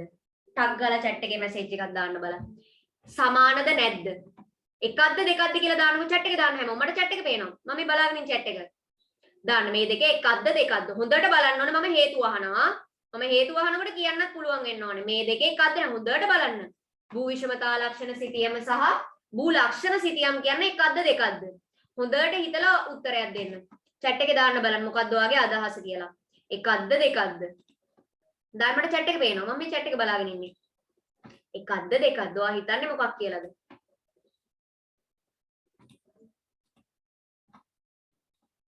හරි. දාලා තියෙන එකක් කියලා දාලා තියෙනවා. සමහර අය දෙකක් කියලා දාලා තියෙනවා. හරි. අහගන්නකෝ. ළමයි මේ දෙක දෙකක් තමයි. මේ දෙක දෙකක් තමයි. ඒ කියන්නේ එකක් නෙමෙයි කියන එක. භූ විෂමතා ලක්ෂණ කියන්නේ වෙනම එකක්. භූ ලක්ෂණ කියන්නේ වෙනම එකක්. හොඳට මතක තියාගන්න. මේ දෙක සමාන නැහැ. මේක දෙකක්. මේ දෙක දෙකක්. හරි. වෙනස තමයි ඔයාලා අහලා තියෙනව නේද? නිම්න, නෙරු, තැනිතලා, උත්තල බෑව්, අවතල බෑව්, කපොල්ල, සානුව, විච්චින්න සානුව ඊළඟට ඔය අහලා තියෙනව නේද? කඳු වැටිය, කන්ද අහලා තියෙනව නේද? ඒ ඔක්කොම අයිති වෙන්නේ භූ විෂමතා ලක්ෂණ සිතියමට. භූ විෂමතා ලක්ෂණ තමයි ඒ ඔක්කොම. භූ ලක්ෂණ සිතියම් කියන්නේ ළමයි භූ ලක්ෂණ සිතියම ඇතුලේ නිරූපණය වන එක දෙයක් තමයි මේ තියෙන්නේ. මේ භූ විෂමතා ලක්ෂණ අපි වෙනම කතා කරන රූප සටහන් එක්ක. මේ පාඩමේදී භූ විෂමතා ලක්ෂණ ටික වෙනම කතා කරනවා. ටියුට් එකේ අන්තිම ටික තියෙනවා. භූ විෂමතා ලක්ෂණ වලට අයිති වෙන්නේ ළමයි ඔය කඳු වැටිය, කන්ද, තැනිතලාව, රැලි බිම, සානුව, කපොල්ල, ඊළඟට හෙල්මලු බෑවුම, නිම්නය, හරි? ඊළඟට කොත්කන්ද, ඕවා තමයි මේ භූ විෂමතා ලක්ෂණ කියන්නේ. භූ ලක්ෂණ සිතියම් කියන්නේ තේමා රාශියකට අයත් කරුණු නිරූපණය වෙන එකට. ඒක අපි කලින්ම කිව්වනේ. එතකොට ළමයි භූ ලක්ෂණ සිතියම ඇතුලේ තියෙන එක දෙයක් විදියට භූ විෂමතා ලක්ෂණ අපිට හඳුන්වන්න පුළුවන්. භූ ලක්ෂණ සිතියම ඇතුලේ තියෙන භූ ලක්ෂණ සිතියම ඇතුලේ තේමා ගොඩකට අයත් ඒවා තියෙනවනේ. එතකොට ළමයි භූ ලක්ෂණ සිතියම ඇතුලේ තියෙන්න පුළුවන් එක දෙයක් තමයි භූ විෂමතා ලක්ෂණ සිතියම්. දැන් තේරුණාද දෙකක් කියලා? ආ ළමයි භූ විෂමතා ලක්ෂණ කියන්නේ අර නිම්න නිරු සානු කපුළු ඒ ඔක්කොටම අපි කියන්නේ භූ විෂමතා ලක්ෂණ කියලා. හරි. එතකොට භූ ලක්ෂණ කියන්නේ එක දෙයක් ගැන නෙමෙයි තේමා රාශියකට අයත් කරුණු නිරූපණය වෙන එක. මේක ප්‍රධාන සිතියම් වර්ගීකරණයේ එක ප්‍රධාන කොටසක්. එතකොට මේක ඇතුලේ මේ භූ විෂමතා කියන එක නිරූපණය වෙන්න පුළුවන්. දැන් තේරුණාද මේ දෙක කියලා? පටලව ගන්න එපා. ගොඩක් අය සිතියම් වර්ගීකරණයේ දෙක ලියන්න කිව්වොත් භූ විෂමතා ලක්ෂණ සහ විශේෂ අරමුණු සිතියම් කියලා ලියනවා. වැරදීනේ. ඇයි භූ ලක්ෂණ භූ විෂමතා නිකන් දෙකම එක හා සමානයි. ඔයාලට වරද්දන හැම වෙලාවෙම පේපර් එකේ කරන්නේ මොකද තමයි? ආයි ළඟින් යන මූණු දෙකක් දීලා අර ඔයාට ඔයාම හොයන්න කියලා ඔයාගේ මූණු දෙකක් දීලා අහනවා වගේ වැඩක් තමයි. හරි? එක හා සමාන. දැන් පේපර් එකේ සමහර උත්තර දිනවා නිකන් ඔක්කොම එක වගේ. හරි? එතකොට අන්නේ හින්දා මතක තියාගන්න පටලව ගන්න එපා. සිතියම් වර්ගීකරණයේ ප්‍රධාන දෙකයි භූ ලක්ෂණ සහ විශේෂ අරමුණු. හරිනේ? එක පටලව ගන්න එපා. භූ ලක්ෂණයි භූ විෂමතායි කියන්නේ දෙකක්. කොහොමද මතක තියාගන්න. මේ භූ ලක්ෂණ සිතියම ඇතුලේ තමයි මේ මාර්ග ජාලයන් ගැනත් තියෙන්න පුළුවන්. ඊළඟට භූ විෂමතා ලක්ෂණ ගැනත් තියෙන්න පුළුවන්. ඒක තමයි කලින් කිව්වේ. හරි? හරි. එතකොට තව උදාහරණ. එතකොට භූ විෂමතා ලක්ෂණ සිතියම් අයිති වෙන්නේ ළමයි මොකටද? විශේෂ අරමුණු සිතියම් වලට. ඒ වගේම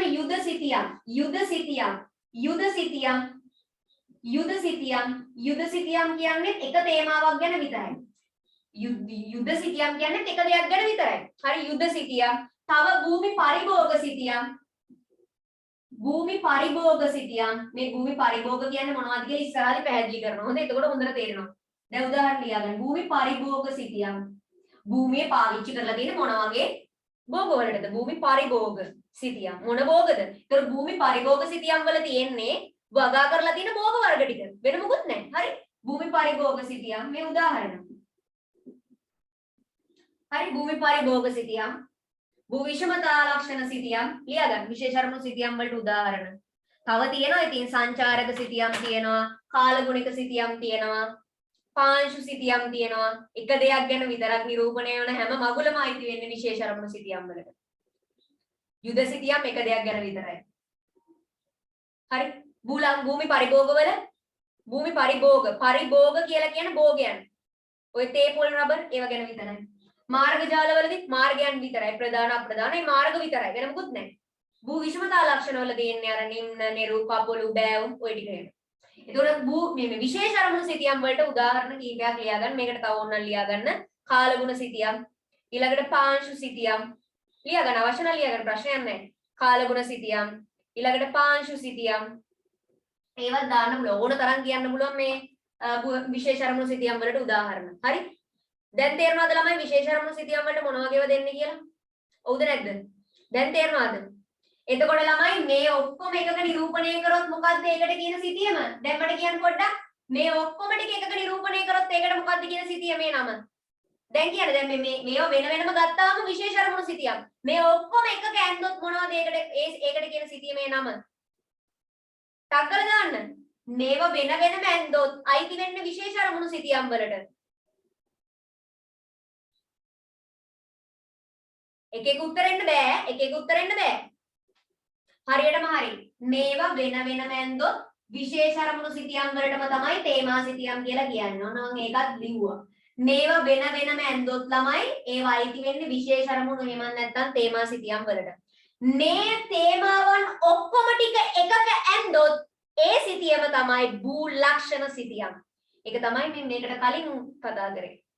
භූ ලක්ෂණ සිතියම් පොදු අරමුණු සිතියම් සාමාන්‍ය සිතියම්. හැබැයි නිව් සිලබස් එකේ ලියන ළමෙක් විදියට ඔයා ලියන්න ඕනේ භූ ලක්ෂණ සිතියම් කියලා. දැන් තේරුණාද හැමෝටම අර උත්තර දෙතුන් දෙනෙක් විතර වැරදියට දැම්මා. එයාලට තේරුණාද? ටගල් chat එකේ මැසේජ් එකක් දාන්න. තේරුණාද? මේ ඔක්කොම එකකට ඇන්දොත් ඒ අඳින සිතියම මොකද්ද? භූ ලක්ෂණ සිතියම. තේරුණාද? උත්තර වැරදියට දාපු පොඩ chat එකේ දැන් මැසේජ් එකක් දාන්න. තේරුණා නේද? පඩලව ගන්න එපා. ඉක්මන් කරලා ළමයි chat එකේ මැසේජ් එකක් දාන්න. වරද්දපු තුන් දෙනා මට නෝට් හොඳ ඒකයි මම ඇහුවේ ඒ තුන් දෙනා පොඩක් chat එකේ මැසේජ් එකක් දාන්න කියලා. දැන් එයාලට තේරෙනවද? මම ඒකයි කිව්වේ මේ පාඩමේදී කොහෙවත් වෙන අවධානයකට යන්න එපා. තේරෙන්නේ නැහැ. හරි? ඒතර භූ විෂමතා සහ භූ ලක්ෂණ කියන්නේ දෙකක්. එක කීයටවත් පටලව ගන්න එපා. හරි. සිතියම් වර්ගීකරණය ගැන අපි ওই ටික තමයි කතා කරේ. සිතියම් වර්ග කරනවා ප්‍රධාන ආකාර දෙකකට. භූ ලක්ෂණ සිතියම් සහ අනිත් එක මොකද්ද? විශේෂ අරමුණු එහෙම නැත්නම් තේමා සිතියම් කියලා. භූ ලක්ෂණ සිතියම් වලට අපි කියනවා පොදු අරමුණු සිතියම් සහ සාමාන්‍ය සිතියම් කියලා. විශේෂ අරමුණු සිතියම් වලටම තමයි අපි තේමා සිතියම් කියලා කියන්නේ. තේමා සිතියම් වල තියෙන එකම එක දෙයක් ගැන විතරයි. හැබැයි භූ ලක්ෂණ සිතියම් වලදී තේමා රාශියකට අයත් කරුණු නිරූපණය වෙනවා. මේ තියෙන උදාහරණ වෙන වෙනම සිතියම් වල ඇන්දොත් ඒ වයිති වෙන්නේ විශේෂ අරමුණු සිතියම් වලට. හැබැයි මේ තියෙන තේමාවන් ටික ඔක්කොම එකට එකතු කරලා එක සිතියමක් ඇන්දොත් ඒක භූ ලක්ෂණ සිතියමක් කියන එක මතක තියාගන්න. දැන් ඔය කියපු කරුණු ටික හොඳටම තේරුණාද? තේරුණ නැත්නම් වැඩක් නැහැ. තේරුණාද ඔය කියපු ටික? ඔව් දේශගුණය සම්බන්ධයෙන් වෙනම සිතියමක් ඇන්දොත් ඒකත් අයිති වෙන්නේ පොදු මේ විශේෂ අරමුණු සිතියම් වලට. හරි තේරෙනවා මේක ලියාගත්තා නේද ළමයි? ටියුට් එකේ ඔය ලියාගත්තා නේද උදාහරණ ටික?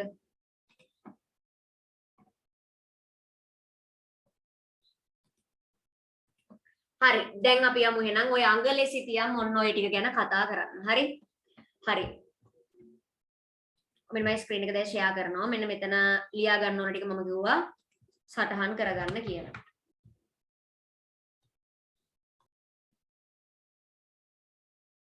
හරි ළමයි සිතියම් වර්ගීකරණය ඔක අමතක කරන්න බෑ. ඔයාට අමතක වෙනවා නම් භූ ලක්ෂණ සිතියම් සහ භූ විෂමතා කියන්නේ දෙකක් කියලා පැහැදිලිවම තරුවක් දාලා මේ කොහෙන් හරි ලියාගන්න. අනිවාර්යයෙන්ම ඒක ගොඩක් අය පටලවනවා. මම ඒකයි පැහැදිලිවම කිව්වේ. ඔයාට පැටලෙනවා නම් මේ දැන් වර්ගීකරණය මේක ඇතුළේ ලියාගත්තනේ. පැත්තෙන් තරුවක් දාලා ලියා ගන්න භූ විෂමතා ලක්ෂණ සහ භූ ලක්ෂණ සිතියම් කියලා කියන්නේ දෙකක් කියලා. ඒක ලියා ගන්න කොහෙන් හරි තරුවක් දාලා ඒක මාර වැදගත් වෙයි. නැත්නම් ගොඩක් අය පටලව ගන්නවා. පැහැදිලිවම ලියා ගන්න භූ ලක්ෂණ සිතියම් සහ භූ විෂමතා ලක්ෂණ සිතියම් කියන්නේ දෙකක් කියන එක ලියා ගන්න. හරි ඒක ලියා ගන්න දෙකක් කියලා. මෙතන කොහෙන් හරි තරුවක් දාලා ලියා ගන්න. හරි. ඊළඟට ළමයි අපිට කතා කරන්න තියෙන්නේ ඔන්න ශ්‍රී ලංකාවේ අංගලේ සිතියම ගැන. මේ තියෙන ශ්‍රී ලංකාවේ අංගලේ සිතියම ගැන තමයි අපිට දැන් කතා කරන්න තියෙන්නේ. අපි පොඩ්ඩක් බලමු. පොඩ ස්ක්‍රීන් එක බලන්න. මේක හරියටම මේ අංගලේ සිතියමක් කියන එක ඔළුවට දා ගන්න ඕනේ. ශ්‍රී ලංකාවේ අංගලේ සිතියම ශ්‍රී ලංකා අංගලේ සිතියම වරහන් ඇතුලේ දාලා තියෙනවා අංගලේ සිතියමටම තමයි හොඳට මතක තියාගන්න 1,63,360 කියලා කියන්නේ. ආයෙත් කියනවා ශ්‍රී ලංකාවේ අංගලේ සිතියමට කියන තවත් සමාන කවුරු හරි කිව්වොත් 1,63,360 කියලා කිව්වොත් ඒ කියන්නේ අංගලේ සිතියම ගැන තමයි. මම කියන්නම් මේ අංගලේ සිතියමට 1,63,360 කියන්නේ කියලා. ඔයා දැනට මතක තියාගන්න අංගලේ සිතියමේ පරිමාණය තමයි. ඒ කියන්නේ අංගලේ සිතියම ඇඳලා තියෙන්නේ 1,63,360 අන්න ඒ අනුපාතයට. මම මේක පැහැදිලි කරන්නම්. දැනට මතක තියාගන්න අංගලේ සිතියම කිව්වත් 1,63,360 කිව්වත් ඔයාට අනිවාර්යයෙන්ම මතක් වෙන්න ඕනේ 1,63,360 කියන්නේ මේ අංගලේ සිතියම ගැන තමයි මේකෙන් කියන්නේ කියලා. හරි? අංගලේ සිතියමේ පරිමාණය අනිවාර්යයෙන්ම ඔයාට ඔළුවේ තියෙන්න ඕනේ. අංගලේ සිතියමක් ඇඳලා තියෙන්නේ 1,63,360 පරිමාණයට කියන එක අනිවාර්යයෙන්ම ඔයාගේ ඔළුවේ තියෙන්න ඕනේ. හරි. හරි. බලන්න ශ්‍රී ලංකා අංගලේ සිතියම් යනුවෙන් හඳුන්වන්නේ ශ්‍රී ලංකාවේ භෞතික හා සංස්කෘතික ලක්ෂණ අංගලට සැතපුමක පරිමාණයට ඇඳ ඇති සිතියම්ලු. මේ තියෙන වාක්‍යයෙන් කියන්නේ ළමයි අංගලේ සිතියමක් නිර්වචනය කරලා තමයි මේ හයිලයිට් කරපු එකේ තියෙන්නේ. මේ හයිලයිට් කරලා තියෙන ළමයි අංගලේ සිතියමක් කියන්නේ මොකද්ද? අංගලේ සිතියමක් නිර්වචනය කරලා තියෙන එක තමයි මේ හයිලයිට් කරලා තියෙන්නේ. හරි. ඒකෙදි මේ නිර්වචන මම වාගේ ඔළුවට දාන්නම් බලන්න. භෞතික හා සංස්කෘතික ලක්ෂණ ශ්‍රී ලංකාවේ භෞතික හා සංස්කෘතික ලක්ෂණ. දැන් මේ භෞතික හා සංස්කෘතික ලක්ෂණ දැන් ඔයාලා දන්නව හොඳටම. අහගන්නකෝ. ළමයි ශ්‍රී ලංකාවේ භෞතික හා සංස්කෘතික ලක්ෂණ කියලා කියන්නේ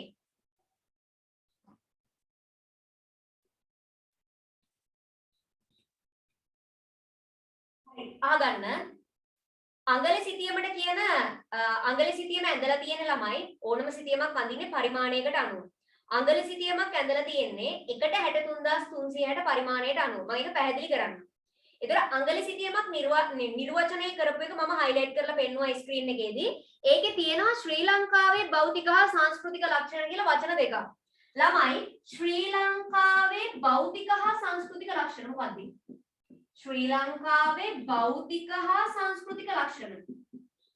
භෞතික ලක්ෂණ හා සංස්කෘතික ලක්ෂණ. හොඳට අහගන්න. ශ්‍රී ලංකාවේ භෞතික ලක්ෂණ හා සංස්කෘතික ලක්ෂණ. सांस्कृतिक लक्षण. सांस्कृतिक लक्षण.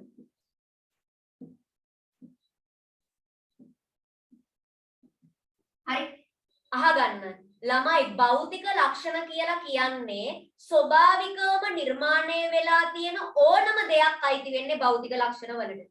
ඒතර ශ්‍රී ලංකාව ඇතුලේ ළමයි ස්වභාවිකවම නිර්මාණය වෙලා තියෙන හැම දෙයක්ම අපි දාන්නේ ශ්‍රී ලංකාවේ භෞතික ලක්ෂණ කොටට. උදාහරණ ගත්තොත් වනාන්තර කවුරුත් හදපුවා නෙමෙයි ස්වභාවිකවම හැදුනේවා. ඒතර වනාන්තර මේ භෞතික ලක්ෂණ කොටට දානවා. ලඳු කැල, වගුරු බිම්, කඩොලාන ඒවලම ඔක්කොම ස්වභාවික හැදිච්ච දේවල්. හරිද? ඊළඟට තෘණ බිම් ඒ ඔක්කොම ස්වභාවික හැදිච්ච දේවල්. ඒතර ස්වභාවිකවම හැදුන හැම එකක්ම ළමයි අපි දාන්නේ භෞතික ලක්ෂණ වලට. ඒ විතරක් නෙමෙයි. කඳු ගත්තක්, නින්න ගත්තක්, නිරු ගත්තක්, බෑවුම් ගත්තක්, තැනිකලා ගත්තක් ඒ ඔක්කොම ස්වභාවික හැදිච්ච දේවල්. අපි කියලා හදපුවා නෙමෙයිනේ.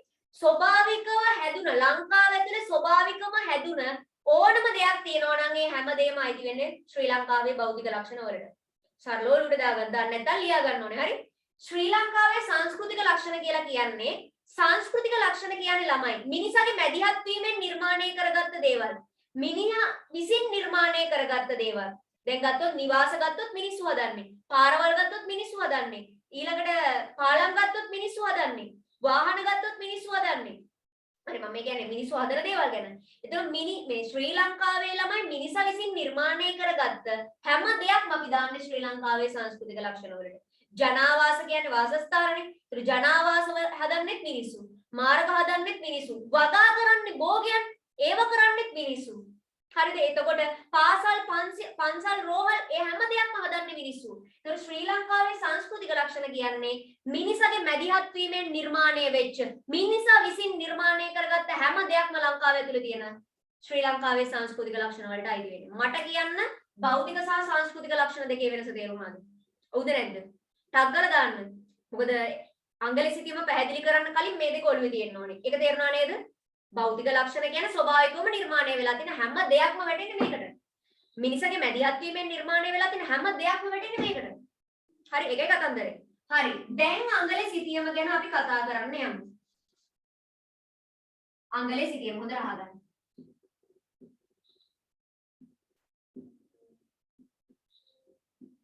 ළමයි අංගලේ සිතියමට අංගලේ සිතියම ඇඳලා තියෙන්නේ 1,63,360 පරිමාණයට අනුව. හරිද හොඳට අහගන්න. ඔයාගෙන් MCQ උනත් අහන්න පුළුවන්. අංගලේ සිතියම නිර්මාණය කරලා තියෙන්නේ කුමන පරිමාණයකට අනුවද? උත්තරේ තමයි 1,63,360. මේ 1 අනුපාත 360 කියන එකේ තේරුම මොකද්ද? අන්න ඒකයි වැදගත් වෙන්නේ. ගොඩාක් අය අර කඩපාඩම් කරන්නම් වාලේ කරන එක කරනවා. එහෙම නෙමෙයි. අවබෝධයෙන් ඔළුවට දාගන්න. හරි. මේ තියෙන්නේ සිතියමක් කියලා හිතන්නකෝ. හරි. එතකොට ඔයා හිතන්න දැන් මම කියන එක. සිතියමක සයිස් එක මෙච්චර නම් සැබෑ භූදර්ශනයේ තියෙන හැම දෙයක්ම මේ සිතියමකින් අඳින්නනේ දැන් try එකක් දෙන්න හැම දෙයක්ම බෑ. සමහර දේවල් දැන් මිනිස්සු වගේ ගත්තොත් අඳින්න බෑනේ. ඒක සැබෑ භූදර්ශනයේ තියෙන හැම දෙයක්ම සිතියමකින් නිරූපණය කරනවා කිව්වොත් ඒක තව වැරදි ළමයි. මොකද මිනිස්සුගේ හැඟීම් දැනීම් සැබෑ ලෝකයේ තියෙන දේවල් ඒවා නිරූපණය වෙන්නේ නැහැ ඉතින්. හරි. ඒතර මේ සැබෑ මේ ලෝකයේ සිතියමක නිරූපණය කරන්න පුළුවන් දේවල් මෙන්න මේ වගේ සයිස් එක. නිකන් හිතන්න මේ වගේ සයිස් සිතියමක නිරූපණය කරනවා කියලා. ඒ නිරූපණය කරනකොට නිකන් හිතන්නකෝ පාසලක් ගත්තොත් අක්කර ගානකේ පාසල තියෙනවා කියලා හිතන්නකෝ. හැබැයි සිතියමේ සයිස් එක සමහර වෙලාවට ළමයි පොඩි සිතියමක්. ඒක ඇතුලේ අක්කර ගානක් එච්චර ලොකුවට අදින්න පුළුවන් පාසල විතරක් බෑනේ. ඒතර මේ සැබෑ භූදර්ශනයේ මිනිස්සු හදාගත්ත දේවල් වගේම ස්වභාවිකවම නිර්මාණය වෙච්ච දේවල් ළමයි හැකිතා කුඩා කරලා තමයි අඳින්නේ. ඒක ඕනම මෝඩයෙක්ට තේරෙනවා. ඉතින් සිතියමක තියෙන පොඩියටනේ. නැත්නම් පාසලක් මේ නිකන් තිතක් වගේ පේන්නේ. ඇත්තටම පාසල තිතක් වගේ නෙමෙයිනේ තියෙන්නේ. එතකොට මේ මිනිස්සු හදාගත්ත දේවල් වගේම ස්වභාවිකවම නිර්මාණය වෙච්ච මේ හැම දෙයක්ම ළමයි කුඩා කරලා තමයි සිතියමක ඇඳලා තියෙන්නේ. හරි. 1,63,360 තේරුම මොකද්ද? ඒකෙන් කියන්නේ ළමයි මේ තියෙන්නේ සිතියම නම් සිතියමේ එක අඟලකින් සැබෑ භූමියේ අඟල් 63,360ක් නිරූපණය කරලා තියෙනවා කියන එක. ආයෙත් කියනවා මේකේ තේරුම. මේ තියෙන්නේ සිතියමක් නම් 1,63,360 කියන එකේ තේරුම තමයි සිතියමේ එක අඟලකින් සැබෑ භූමියේ අඟල් 63360ක් නිරූපණය වෙනවා.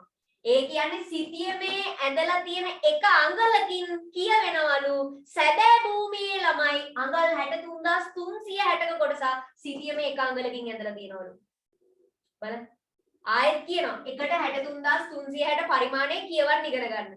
මේකේ තේරුම තමයි සිතියමේ එක අඟලකින්, ඒ කියන්නේ සිතියමේ එක අඟලකින් සැබෑ භූමියේ ළමයි අඟල් 63360ක් නිරූපණය කරලා තියෙනවලු. මේ තියෙන්නේ සිතියමේ අඟල් එකකින්, මේ සිතියමේ අඟල් එකකින්, සිතියමේ අඟල් එකක් ගත්තොත් ඒකෙන් සැබෑ භූමියේ ළමයි, සැබෑ භූමියේ අඟල් 63000 මේවා කියවන්න ඉගෙන ගන්න ඕනේ. හොඳේ. නැත්නම් කඩපාඩම් කරලා වැඩක් නැහැ. සැබෑ භූමියේ අඟල් ගත්තොත් ළමයි 63360ක් නිරූපණය කරලා තියෙනවා කියන එක තමයි මේකේ අදහස. දැන් තේරුණාද අඟල සිතියමේ මෙන්න මේකේ අදහස? එක අනුපාත 63360 කියන්නේ අඟල සිතියමක් ගත්තොත් එයා සිතියමේ අඟල් එකකින් සැබෑ භූමියේ අඟල් 63360ක් නිරූපණය කරලා තියෙනවා කියන එක තමයි මේකේ අදහස. ඒක එහෙම වෙන්න ඕනේ. ඉතින් සිතියම පොඩිනේ. සිතියමේ එක අඟලකින් සැබෑ භූමියේ අඟල් 63360ක ලොකු කොටසක් නිරූපණය වෙනවා. මේ එකට 63360 තේරුම ඔක තමයි. සිතියමේ අඟල් එකකින් සැබෑ භූමියේ අඟල් 63360ක් නිරූපණය කරනවා කියන එක තමයි මේකේ තේරුම. ඒක තේරුණාද chat එකේ මැසේජ් එකක් දාන්න. ඉක්මන් කරලා ළමයි. ඒක තේරුණාද? හරිනේ. දැන් පරිමාණ කියවන්න තේරුම් ගන්න ඕනේ. කවුරු හරි අහුවොත් මේක පොඩක් පැහැදිලි කරන්න කියලා. මේ මොකද්ද බං මෙතන එක තියෙනවා අනුපාත ලකුණ තියෙනවා. 63360 කියලා එකක් තියෙනවා. මොකද මට නම් තේරෙන්නේ. ඒකට ඔයා පැහැදිලිවම කියන්න ඕනේ මචං. මෙහෙමයි. මේ තමයි සිතියම. හිතන්න මේක අඟල් වලින් තමයි ඇඳලා තියෙන්නේ. අඟල සිතියම අදින්නේ අඟල් වලින්. හරි? ඔන්න අඟල් වලින් තමයි මේ සිතියම ඇඳලා තියෙන්නේ. ඒතකොට ඒකේ තේරුම තමයි සිතියමේ අඟල් එකකින් මේ සිතියමේ අඟල් එකක් ගත්තොත් ඒ අඟල් එකක කොටස ඇතුලේ සැබෑ භූමියේ අඟල් 63360ක කොටසක් ආවරණය කරලා තියෙනවා. ඕක තමයි තේරුම. හරි. එතකොට දැන් ඔන්න අඟල සිතියම ගැන පොඩි කරුණු කිහිපයක් කිව්වා. අඟල සිතියම ඇඳලා තියෙන්නේ එකට 63360 පරිමාණයට අනුව. ඒක කියවන්නත් ඔයා දන්නවා. සිතියමේ අඟල් එකකින් සැබෑ භූමියේ අඟල් 63360ක් නිරූපණය කරලා තියෙනවා කියන එක තමයි මේකේ අදහස. ඕවා මාර වැදගත් පාඩම් කරනකොට මම කියන්න ඕනේ නැහැ. මම හැමදාම කියන දෙයක් තමයි අවශ්‍ය නම් කොහේ හරි තැනක ඕවා සටහන් කරගන්න ඕනේ කියලා. හරි. එතකොට දැන් ඔයාගෙන් එක්සෑම් එකේ අහනවා අඟල සිතියමක් කියන එක නිර්වචනය කරන්න කියලා. එතකොට ලියන්න බෑනේ එකට 63360ට ඇඳලා තියෙන එකක් තමයි මේ අඟල සිතියම කියන්නේ. එහෙම නිකන් ආයෙ නිකන් ඉස්සල යනවා වගේ උත්තරයක් ලියන්න බෑ. එතකොට ඔයා කියන්න ඕනේ ඔයාගෙන් ඇහුවොත් අඟල සිතියමක් කියන්නේ මොකක්ද කියලා. ඔයා ලියන්න ඕනේ ශ්‍රී ලංකාවේ තියෙන භෞතික හා සංස්කෘතික ලක්ෂණ. අඟලට සැතපුමකම මට තව දෙයක් කියන්න මතකුණා. සැතපුම් සහ අඟල් අතර සම්බන්ධතාවය කියනවා නම් සැත මේ හිතන්නකෝ. මේ තියෙන අඟල්නේ, මේ තියෙන අඟල්. ළමයි අඟල් 63360ක් තමයි සැතපුම් එකක් කියලා කියන්නේ. ඕන එකක් තියාගන්න. අඟල් දැන් මේ තියෙන්නේ ඔක්කොම අඟල් වලින් දීලා තියෙන්නේ. මේ තමයි පරිමාණය තනිකර අඟල් වලින් දීලා තියෙන්නේ. සැතපුම් සහ අඟල් අතර සමානකම තමයි සැතපුම් එකක් වෙන්නේ ළමයි අඟල් 63360ක් වුණා.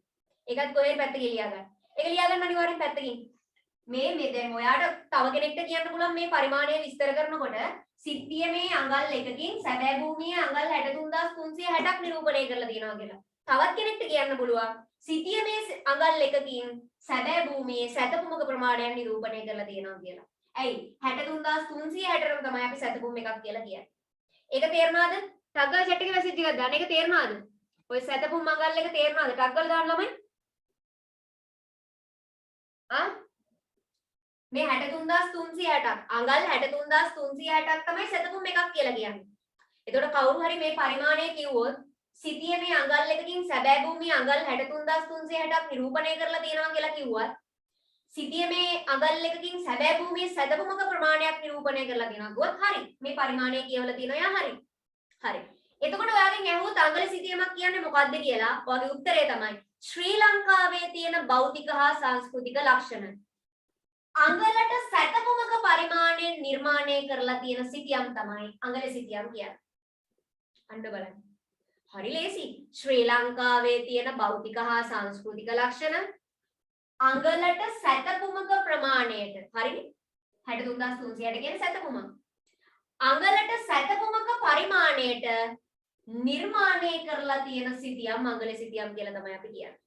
එතකොට ඔන්න අඟල සිතියමක් කියන්නේ මොකක්ද කියලා අහුවොත් ඔයා ලියන්න ඕනේ ශ්‍රී ලංකාවේ තියෙන භෞතිකයි සංස්කෘතිකයි ලක්ෂණ අඟලට සැතපුමක පරිමාණයට නිර්මාණය කරලා තියෙන මේ වගේ සිතියම් අපි කියනවා අඟල සිතියම් කියලා. තේරුණාද නැද්ද? අඟල සිතියමක පරිමාණය මොකක්ද කියලා කිව්වා. පරිමාණය කියවන විදිය ඉගෙනුවා. සැතපුම් එකක් අඟල් 63360යි කියලා කිව්වා. ඊට පස්සේ මම අඟල සිතියමක් කියන එකේ නිර්වචනය ගොඩ නැගුවා. කොහොම තමයි ඔයාලට කියලා දෙන්න ඕනේ. නැත්තම් ඔළුවට යන්නේ නැහැ. මට කියන අඟල සිතියමක් කියන්නේ මොකක්ද කියලා තේරුණාද? ආලමයි අඟල සිතියමක් කියන්නේ මොකක්ද කියලා තේරුණාද? හරි. තේරුණානේ? ඊළඟට MCQ අහන්න පුළුවන් කරුණු දෙකක් කියන හොඳට අහගන්න අඟල සිතියම් ගැනම.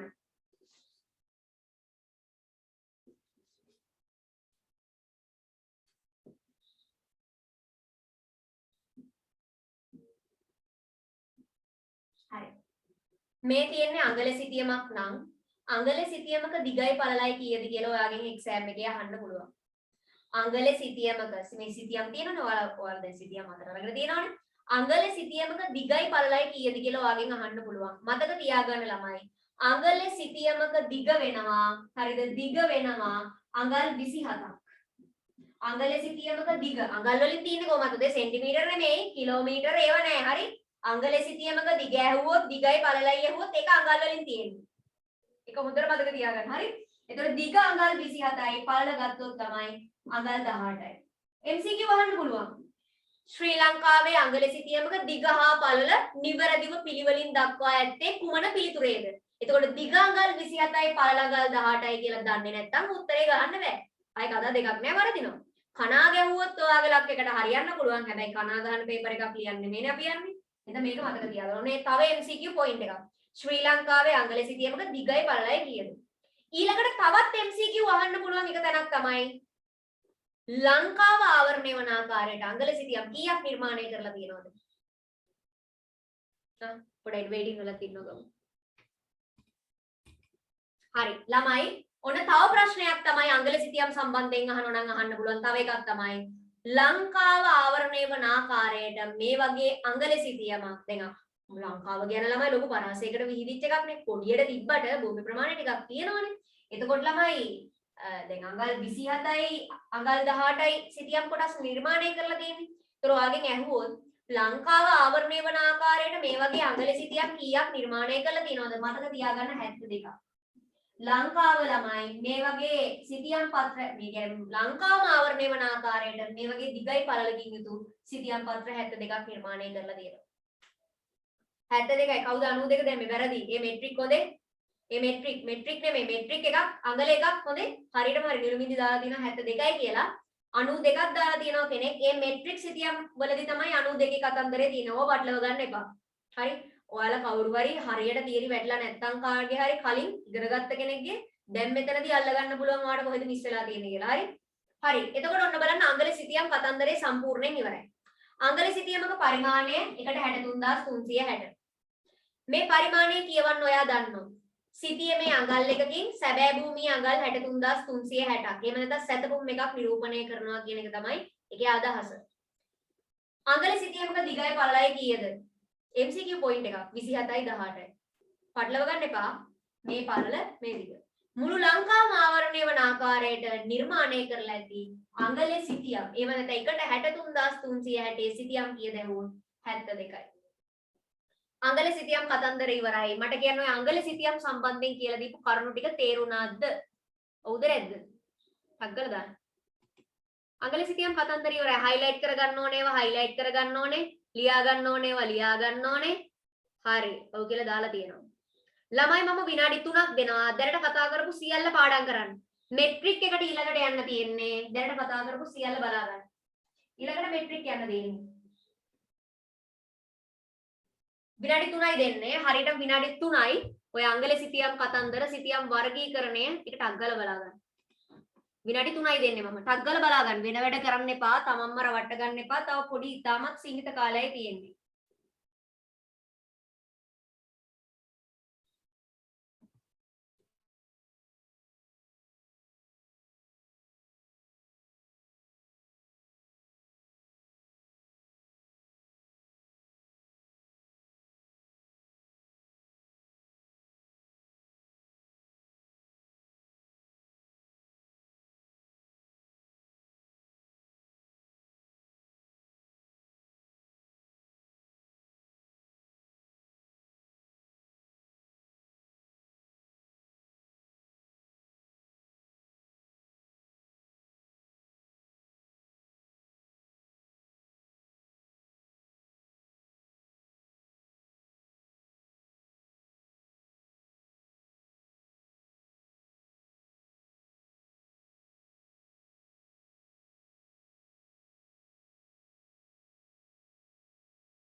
හරි. ඒ කියව ගත්තනේ ළමයි.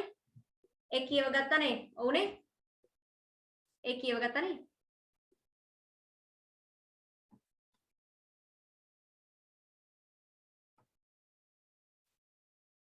කියව ගත්තා නේද ළමයි? පොඩ chat එකේ message එකක් දාන්න.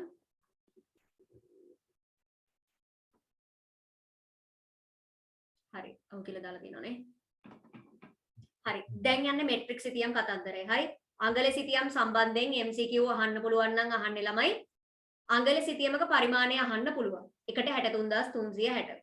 අංගල සිතියම් මුළු ලංකාවම ආවරණය වන ආකාරයට කීයක් ඇඳලා තියෙනවද? 72යි. ඒ තව MCQ එකක්. අනිත් එක තමයි ශ්‍රී ලංකාවේ අංගල සිතියමක දිගයි පළලයි කීයද? දිග අඟල් 27යි, පළල අඟල් වලින්මයි තියෙන්නේ 18යි. ඕක තමයි MCQ අහනවා නම් ඔතනින් අහන්න පුළුවන් MCQ ටික. අනිත් එක තමයි ඔය වැදගත්ම තව කරුණක් මතක තියාගන්න. සැතපුම් එකක් සමානයි අඟල් 63360කට. දැන් යන්නේ මෙට්‍රික් සිතියම් කොටසට. හරි? හරි. දැන් මෙට්‍රික් සිතියම් කොටස. අහගන්න. පොඩ බලන්න ස්ක්‍රීන් එක. ළමයි මෙට්‍රික් සිතියම් තියෙනෝනේ. මෙට්‍රික් සිතියමක් ඔය අනිවාර්යයෙන්ම දැකලා තියෙනවා මෙට්‍රික් සිතියමක් කියන එක එක්සෑම් එකේදී හම්බ වෙනවාට මෙට්‍රික් සිතියමක්.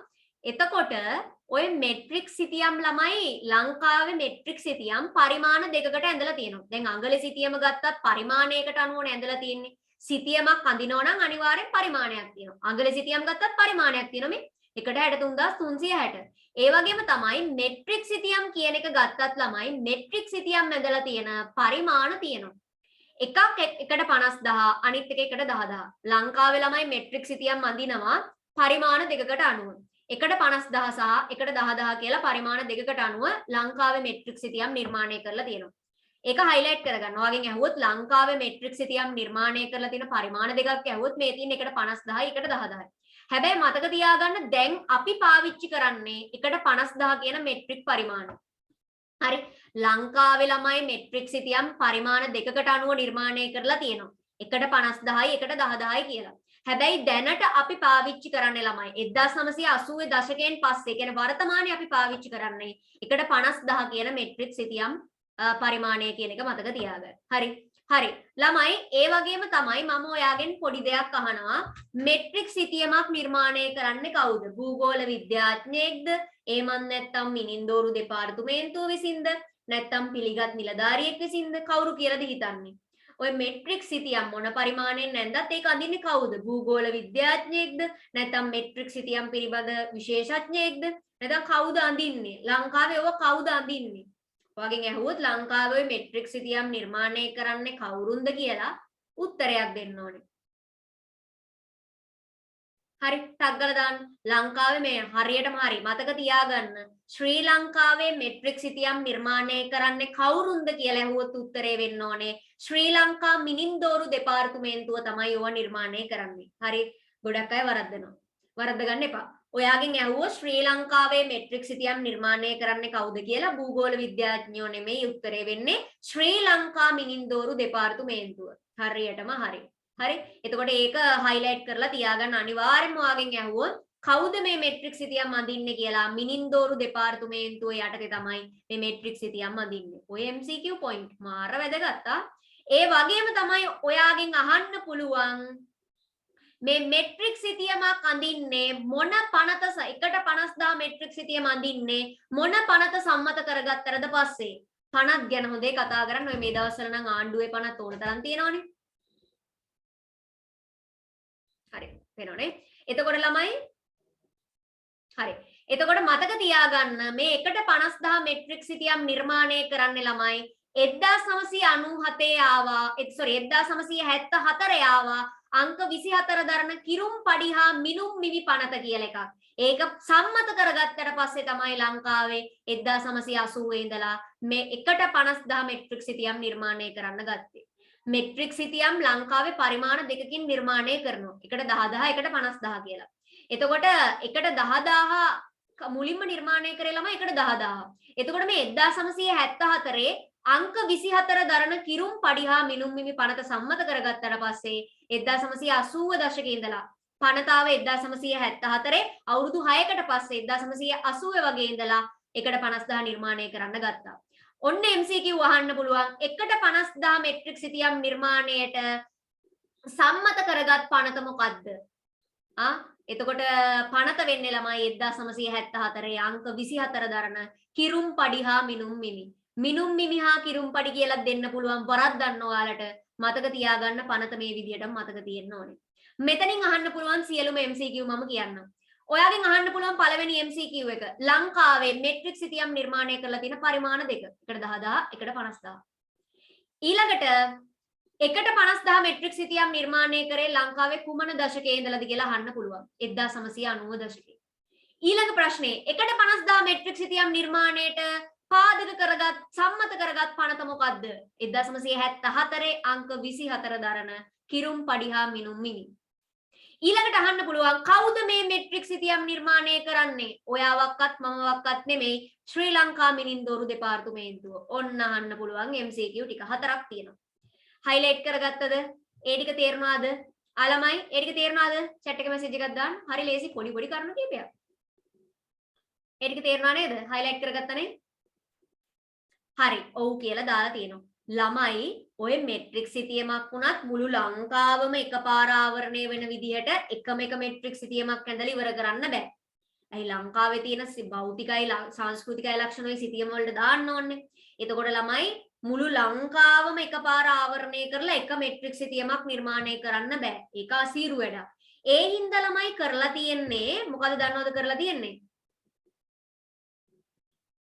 හරි. මම මේ ස්ක්‍රීන් එක ෂෙයා කරන්න. හරි. දැන් මුළු ලංකාවම ළමයි මේ තියෙන ලංකා සිතියමනේ. එතකොට මේ මුළු ලංකාවම ආවරණය වෙන විදිහට එක සිතියමකින් එක මුළු ලංකාවම එක සිතියමකින් ආවරණය වන ආකාරයට මෙට්‍රික් සිතියමක් අඳින්න බෑ. ඒක අසීරු කාර්යයක්. අන්න ඒ හින්දා ළමයි කරලා තියෙන්නේ මේ මුළු ලංකාවම දිහා බලලා ඉවරලා මුළු ලංකාවම ආවරණය වන විදිහට 1/50000 සිතියම් පත්‍ර ළමයි කීයක් මේ මුළු ලංකාවම ළමයි 1/50000 මෙට්‍රික් සිතියම් පත්‍ර කීයකට බෙදලා තියෙනවද? 92කට බෙදලා තියෙනවා. බලන්න. මේ කොටු ඇතුලේ තියෙන ඔය බෙදලා තියෙන නිර්මාණය කරලා තියෙන මේ මුළු ශ්‍රී ලංකාවම ආවරණය වන ආකාරයට බෙදලා තියෙන මෙට්‍රික් සිතියම් පත්‍ර ගන්න.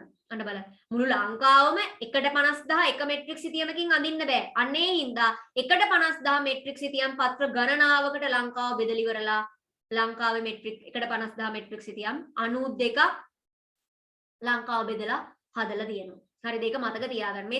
මේ සිතියම් මේ අංක 6න් දැක්වෙන 1/50000 මෙට්‍රික් සිතියම් පත්‍රෙන් මොකද්ද නිරූපණය වෙන්නේ? මේ හැම එකක්ම මේ පැත්තෙනුත් තියෙනවා. එතකොට දැන් ඔයාලට හිතෙන්න පුළුවන් ඔයා මේ හැම එකක්ම පාඩම් කරගන්න ඕනේද කියලා.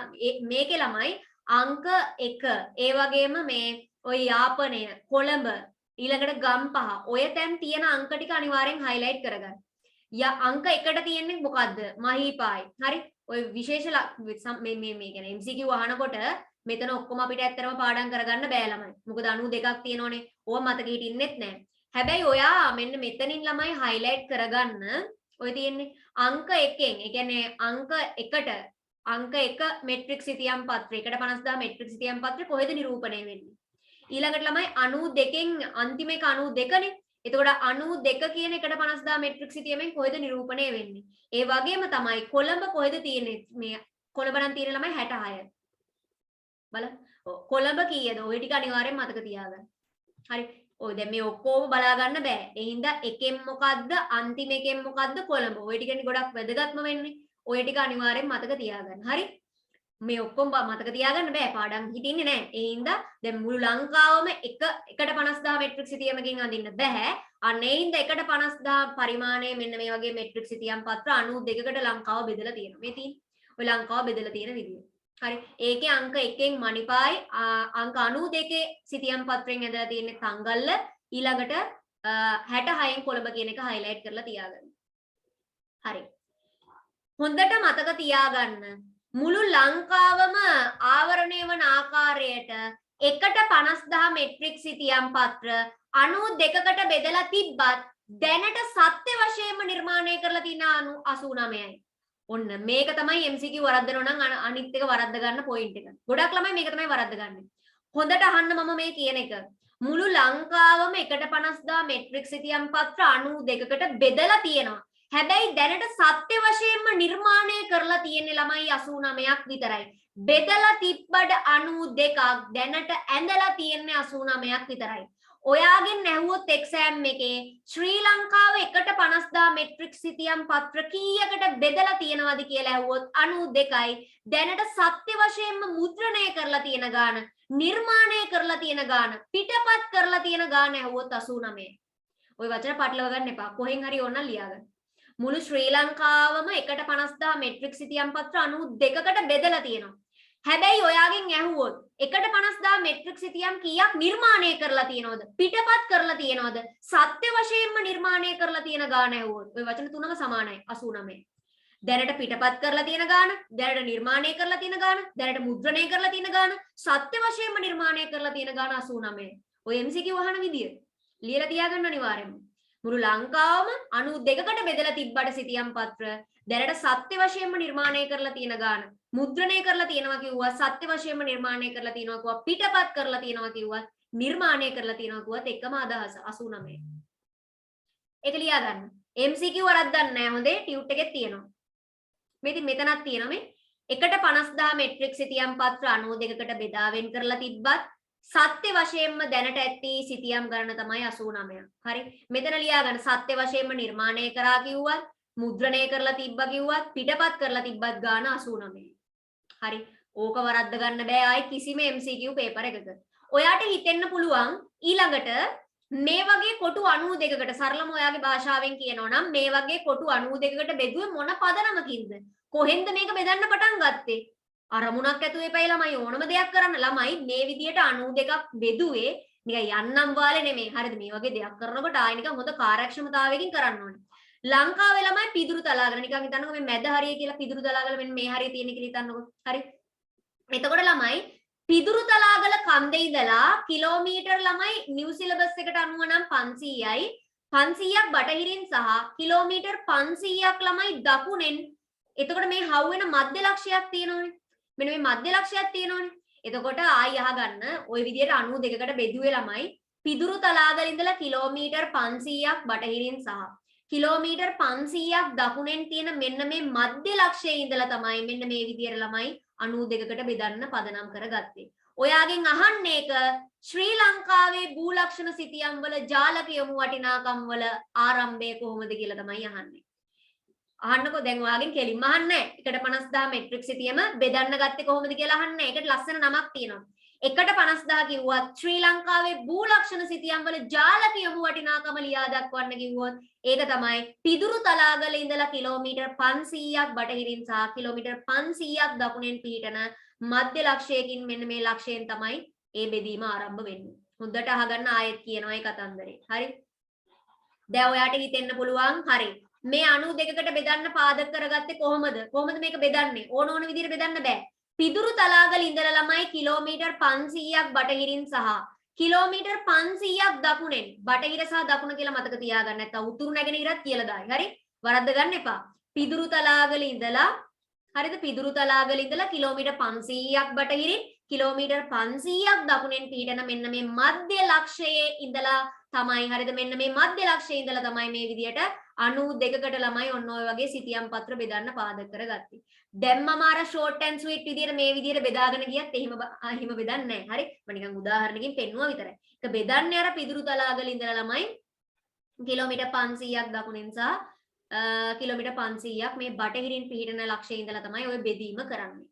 ඒක අහන්නේ ඔයාගෙන් එක්සෑම් එකේ භූලක්ෂණ සිතියම් කියලා දුන්නත් 1.50000 මෙට්‍රික් සිතියම් වල ජාලක යොමු වටිනාකම කියලා දුන්නත් හොඳට මතක තියාගන්න මේක තමයි කතන්දරේ. හරි?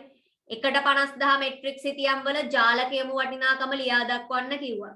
භූලක්ෂණ සිතියම් වල ජාලක යොමු වටිනාකම මම ඔයාලට පැහැදිලිවම කිව්වා පටන් ගන්නකොටම භූලක්ෂණ සිතියම් කියපු ගමන් මෙට්‍රික් සිතියම් කතන්දරේ ඔලුවට එන්න ඕනේ කියලා. ඒතකොට 1.50000 කිව්වත් භූලක්ෂණ කිව්වත් ළමයි මතක තියාගන්න ජාලක යොමු වටිනාකම තමයි පිදුරු තලාගල ඉඳලා 500ක් බටහිරින් පිදුරු තලාගල ඉඳලා 500ක් දකුණෙන් කියන එක.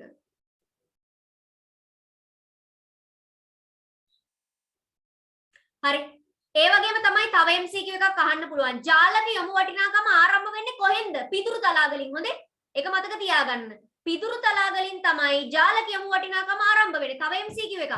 ඔය මාර වැදගත් ඔය කියන හැම කරුණක්ම ජාලක යමු වටිනාකම ලියා දක්වන්න කිව්වොත් ඔයා ලියන්නේ පිදුරු තලාගල ඉඳලා 500ක් බටහිරින් සහ මේ 500ක් දකුණින් පීඩන ලක්ෂයෙන් තමයි ජාලක යමු වටිනාකම ආරම්භ වෙන්නේ.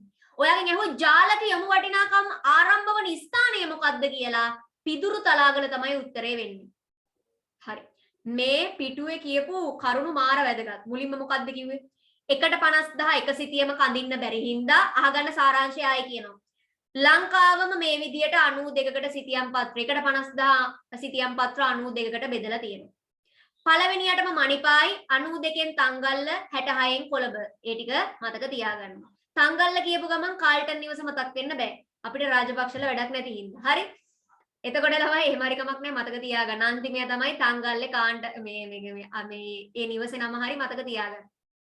හරි. කිසි ප්‍රශ්නයක් නැහැ. එතකොට මේ ඊළඟට ලංකාවම ආවරණය වන ආකාරයට මේ 1.50 මෙට්‍රික් සිතියම් පත්‍ර කීයකට බෙදලා තියෙනවද? 92යි.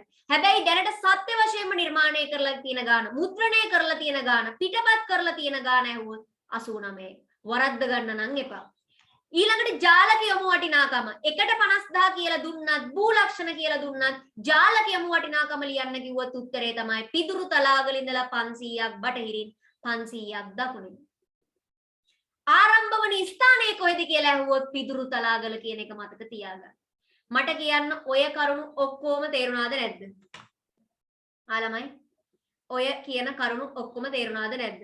ඕල් සිලබස් එකේ 200යි නිව් සිලබස් එකේ 500 දාලා තියෙන්නේ ළමයි. ඕල් සිලබස් එකේ 200යි කියලා දුන්නේ නිව් සිලබස් එකේ 500යි. ඔය ටික තේරුණා නේද? MCQ 7-8කට අදාළ කරුණු කියලා දුන්නා. හොඳේ වරද්ද ගන්න නම් එපා. කීයටවත් වරද්ද ගන්න එපා. හරි මම විනාඩි 3ක් දෙනවා. ටක් ගාලා ඔබ කියව ගන්න. ඔය හැම කරුණක්ම දැම්ම ඔලුවට දාගන්න. විනාඩි 3ක් දෙනවා. ටක් ගාලා බලා ගන්න. ඊළඟ කොටසට යන්න කලින් විනාඩි 3ක් දෙනවා. හොඳ ළමයි වගේ ටක් ගාලා බලා ගන්න.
හරි. ඒක බලාගත්තද ළමයි? හරි. ඒක බලාගත්තද? ඒක බලාගත්තද? ඔව්නේ. හරි. දැන් තියෙන්නේ ළමයි මේ එකට 50000 සහ එකට 63360. හරි. මෙට්‍රික් සිතියම සහ හරි මෙට්‍රික් සිතියම සහ දැනට ලංකාවේ භාවිතා වන මෙට්‍රික් සිතියම තමයි එකට 50000. ওই මෙට්‍රික් සිතියම් සහ අංගල සිතියම් අතර පොඩි සැසඳීමක් තමයි දැන් කරන්න යන්නේ. හරි. ආගන්න. මෙට්‍රික් සිතියම් සහ අංගල සිතියම. පේනවනේ මේ හරිය ලියුවේ.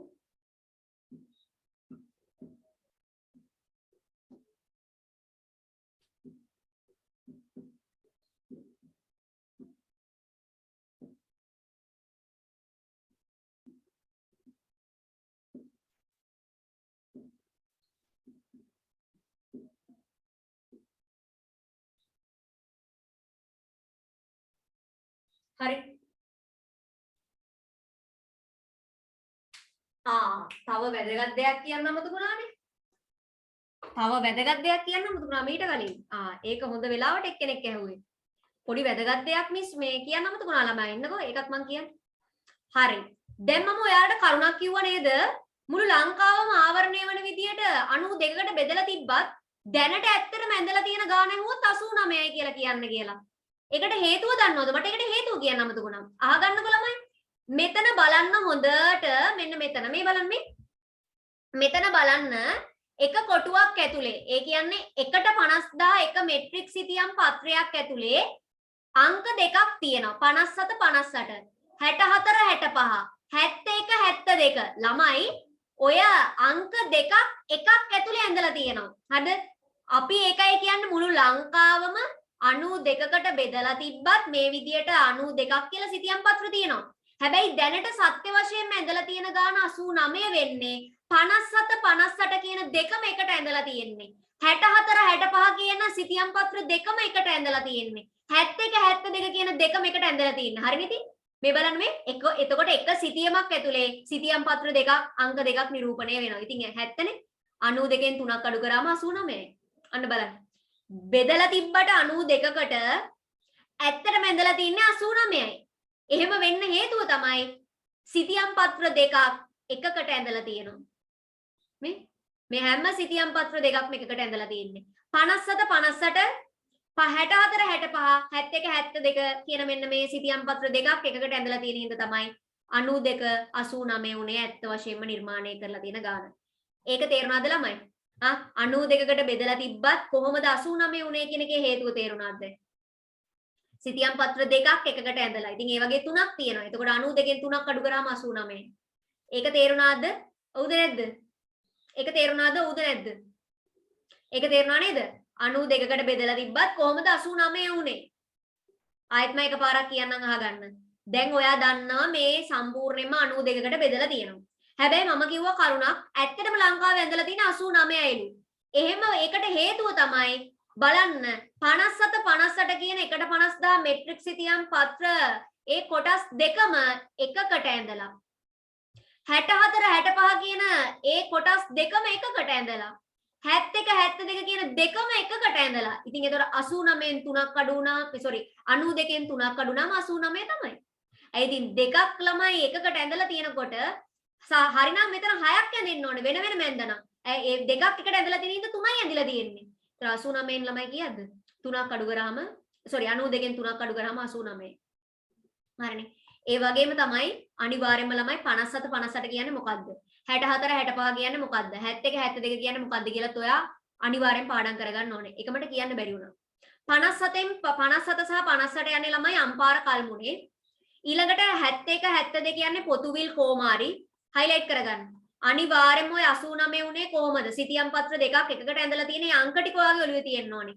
57 58න් කියන්නේ මොකද්ද ළමයි? අම්පාර කල්මුනේ. ඊළඟට 64 65න් කියන්නේ තිරුක්කෝවිල් තම්පඩ්ඩි. 71 72න් කියන්නේ පොතුවිල් කෝමාරි. ඕක මතක තියෙන්න ඕනේ. අනිවාර්යෙන් ඔයාට ඕක මතක තියෙන්න ඕනේ. highlight කරගන්න. අනිවාර්යෙන් ඔයාට ඕක මතක තියෙන්න ඕනේ.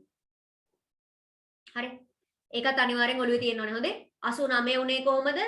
දෙකක් එකට එකතු කරලා ඇඳලා තියෙන හින්දා 57 58න් කියන්නේ අම්පාර කල්මුනේ ඊළඟට 64 65න් තිරුක්කෝවිල් තම්පඩ්ඩි 71 72න් පොතුවිල් කෝමාරි හරි පොතුවිල් කෝමාරි. හරිනේ. එතකොට මේ සම්පූර්ණ එකෙන් බලා ගන්න ඕන කරුණු ටික මම ඔයාලට කියලා දුන්නා. හරි. හරි මකන්න ඕනේ නැහනේ. හරි. මට දැන් කියන්න ඒ ටික තේරුණාද කියලා? ඒ ටික තේරුණාද ළමයි? ඒ ටික තේරුණාද? ඔව්ද? තේරියා. ළමයි තේරුණා නේද? කොහොමද 9289 උනේ කියලා? හරි. අපි එහෙනම් දැන් සැසඳීමට යමු. අහගන්නකෝ. හොඳයි. ඒක දේවෂ මතක් කරපු එක හොඳයි. මට ඒක මිස් වුණා ළමයි. ඒක මට මිස් වුණා. හරි. දැන් තියෙන ළමයි ඔය මේ සිතියම් වල මෙට්‍රික් සිතියම් වල වෙනස්කම් ලියන්න කිව්වොත් ඒ වෙනස්කම් ලියන්න වෙන්නේ අංගල සිතියමත් එක්ක සංසන්දනය කරලානේ. අපි බලමු මෙට්‍රික් සිතියම් සහ අංගල සිතියම් අතර සැසඳීම පොඩ සංසන්දනය කරලා බලමු. හරි. දැනට ළමයි ගත්තොත් අපි පාවිච්චි කරන්නේ මෙට්‍රික් සිතියම් පරිමාණය තමයි 1,50,000. අංගල සිතියම් වල පරිමාණය තමයි 1,63,360. මේ දෙකේ සංසන්දනයක් කියන්නේ. හරි. ඔන්න පළවෙනි කරුණ. ඒ වගේම තමයි අංගල සිතියම් ගත්තොත් ළමයි අංගල සිතියම් මුළු ලංකාවම ආවරණය වන ආකාරයට 72ක් නිර්මාණය කරලා තියෙනවා. මෙට්‍රික් සිතියම් ගත්තොත් මුළු ලංකාවම ආවරණය වන ආකාරයට සිතියම් පත්‍ර 92කට බෙදලා තියෙනවා. හැබැයි සත්‍ය වශයෙන්ම ළමයි ඇදලා තියෙන්නේ. හරිද? සත්‍ය වශයෙන්ම 89. ඔය එක තව වෙනස්කම. ඊළඟ තමයි අංගල සිතියමක ළමයි දිග ගත්තොත් අඟල් වලින් 27යි. පළල ගත්තොත් ළමයි අඟල් වලින් 18යි. මෙට්‍රික් සිතියමක මට ඔයාලට කියන්න බැරි වුණා. මෙට්‍රික් සිතියමක තියෙන ළමයි දිග සහ පළල සෙන්ටිමීටර වලින්. දිග ගත්තොත් ළමයි සෙන්ටිමීටර 80යි. පළල ගත්තොත් ළමයි සෙන්ටිමීටර කීයක් කියලාද හිතන්නේ? මෙට්‍රික් සිතියමක් ගත්තොත් 1,50,000 දිග සෙන්ටිමීටර 80යි. පළල කීයක් කියලාද හිතන්නේ? පළල කීයක් වගේ කියලාද හිතන්නේ? දිග ගත්තොත් 80යි. දිග පැත්ත 80යි. හරියටම හරි. පළල සෙන්ටිමීටර 50යි. ඒකත් මතක තියාගන්න. එතකොට අංගල සිතියම් වල අඟල් වලින් යන්නේ 1,50,000 වල සෙන්ටිමීටර වලින් යන්නේ. එතකොට ඒකත් අනිවාර්යයෙන්ම මතක තියාගන්න. මෙට්‍රික් සිතියමක ළමයි දිග වෙන්නේ සෙන්ටිමීටර 80යි. පළල වෙන්නේ සෙන්ටිමීටර 50යි. ඔන්න තව එකක්. හරි. ඊළඟ කරුණ තමයි මතක තියාගන්න සමෝච්ච රේඛා දන්න ඕනේ. මෙට්‍රික් සිතියමේ අර දුඹුරු පාටින් රේඛා හැමතැනම ගිහිල්ලා තියෙන ඕවා සමෝච්ච රේඛා. අංගල සිතියමක ළමයි සමෝච්ච රේඛා අතර අන්තරය කියන්නේ. ඒ සමෝච්ච රේඛා දෙකක් අතර පරතරය තියෙන්නේ අඩි වලින්. අඩි 100යි. සාමාන්‍යයෙන් ගත්තොත් ඒ සමෝච්ච රේඛා කියන්නේ මොකක්ද කියලා අර රූප සටහන් එක්ක අපි පැහැදිලි කරනවා ඉදිරියේදී. දැනට මතක තියාගන්න අර මෙට්‍රික් සිතියමේ අර දුඹුරු පාටින් හැමතැනම ගිහිල්ලා තියෙන රේඛා වගේ. ඒ සමෝච්ච රේඛා.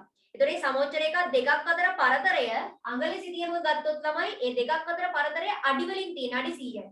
මෙට්‍රික් සිතියම් වල ගත්තොත් ළමයි සාමාන්‍යයෙන් ඒ සමෝච්ච රේඛා දෙකක් අතර අන්තරය කියන්නේ පරතරයට. ඒ අතර වෙනස වෙන්නේ ළමයි කීයක් කියලාද හිතන්නේ? කීයක් කියලාද හිතන්නේ? මීටර 20යි. හරියටම හරි. මීටර 20යි. මීටර 20යි. ටියුට් එකේ මීටර කියන වචනේ නැද්ද කොහෙද බලන්න. ඔව් ටියුට් එකේ ළමයි මීටර කියන වචනේ නැහැ. මීටර කියන එක දාගන්න. ටියුට් එකේ මෙතන මීටර කියන එක නැහැ. මම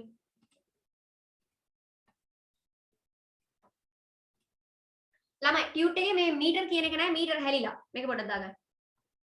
අන්තරය මීටර 20යි. හරි. එතකොට ළමයි ඔන්න ඔය ටික තමයි මූලික වෙනස්කම්.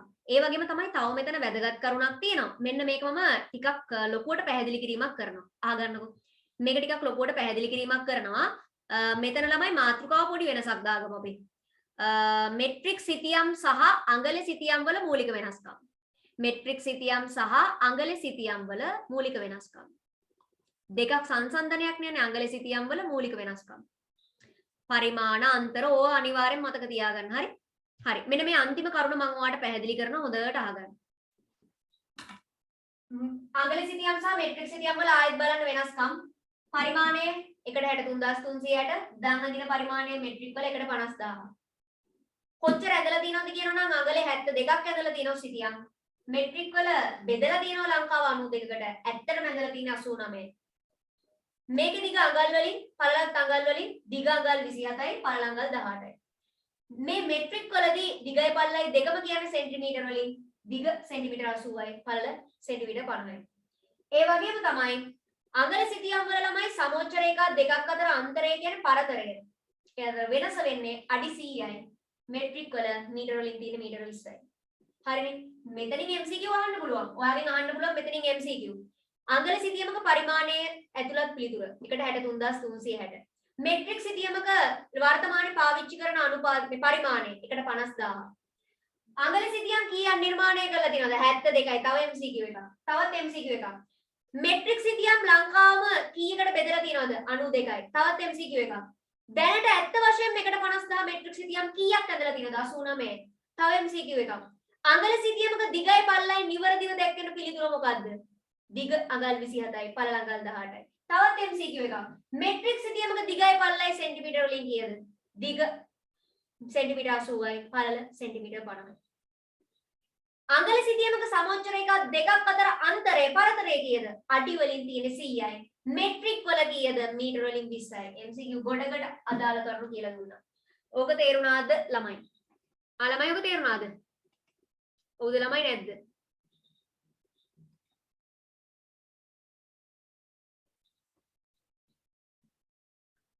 තේරුණා නේද? මේ මාරයියා මේ MCQ ගොඩකට අදාළ කරුණු. මේවා ආයි නෑ හොඳට ඔළුවේ තියෙන්න ඕනේ. හරි? ආයි කීයටවත් ඕමද කරන්න බෑ. හරි. අන්තිම කරුණෙන් මොකද්ද කියලා තියෙන්නේ කියලා පොඩ්ඩක් අපි බලමු. මේ අන්තිම කරුණෙන් මොකද්ද මේ කියලා තියෙන අපබ්‍රංශ කතාව සමහරට තේරෙන්නේ නැහැ කියවපු ගමන්. අපි බලමු මේ මොකද්ද මේ මේකෙන් කියලා තියෙන්නේ කියලා ළමයි.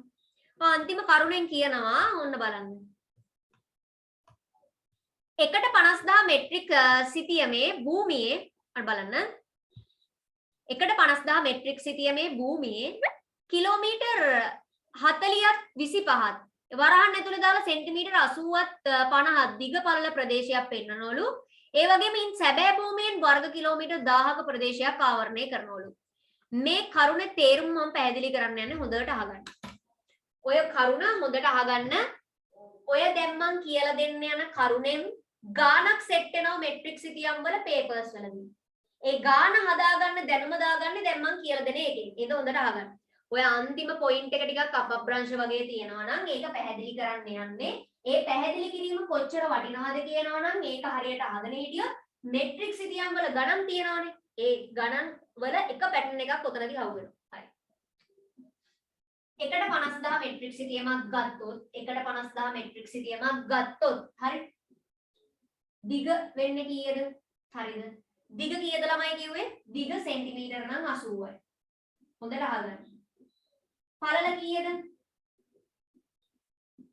සෙන්ටිමීටර 50යි. හරි.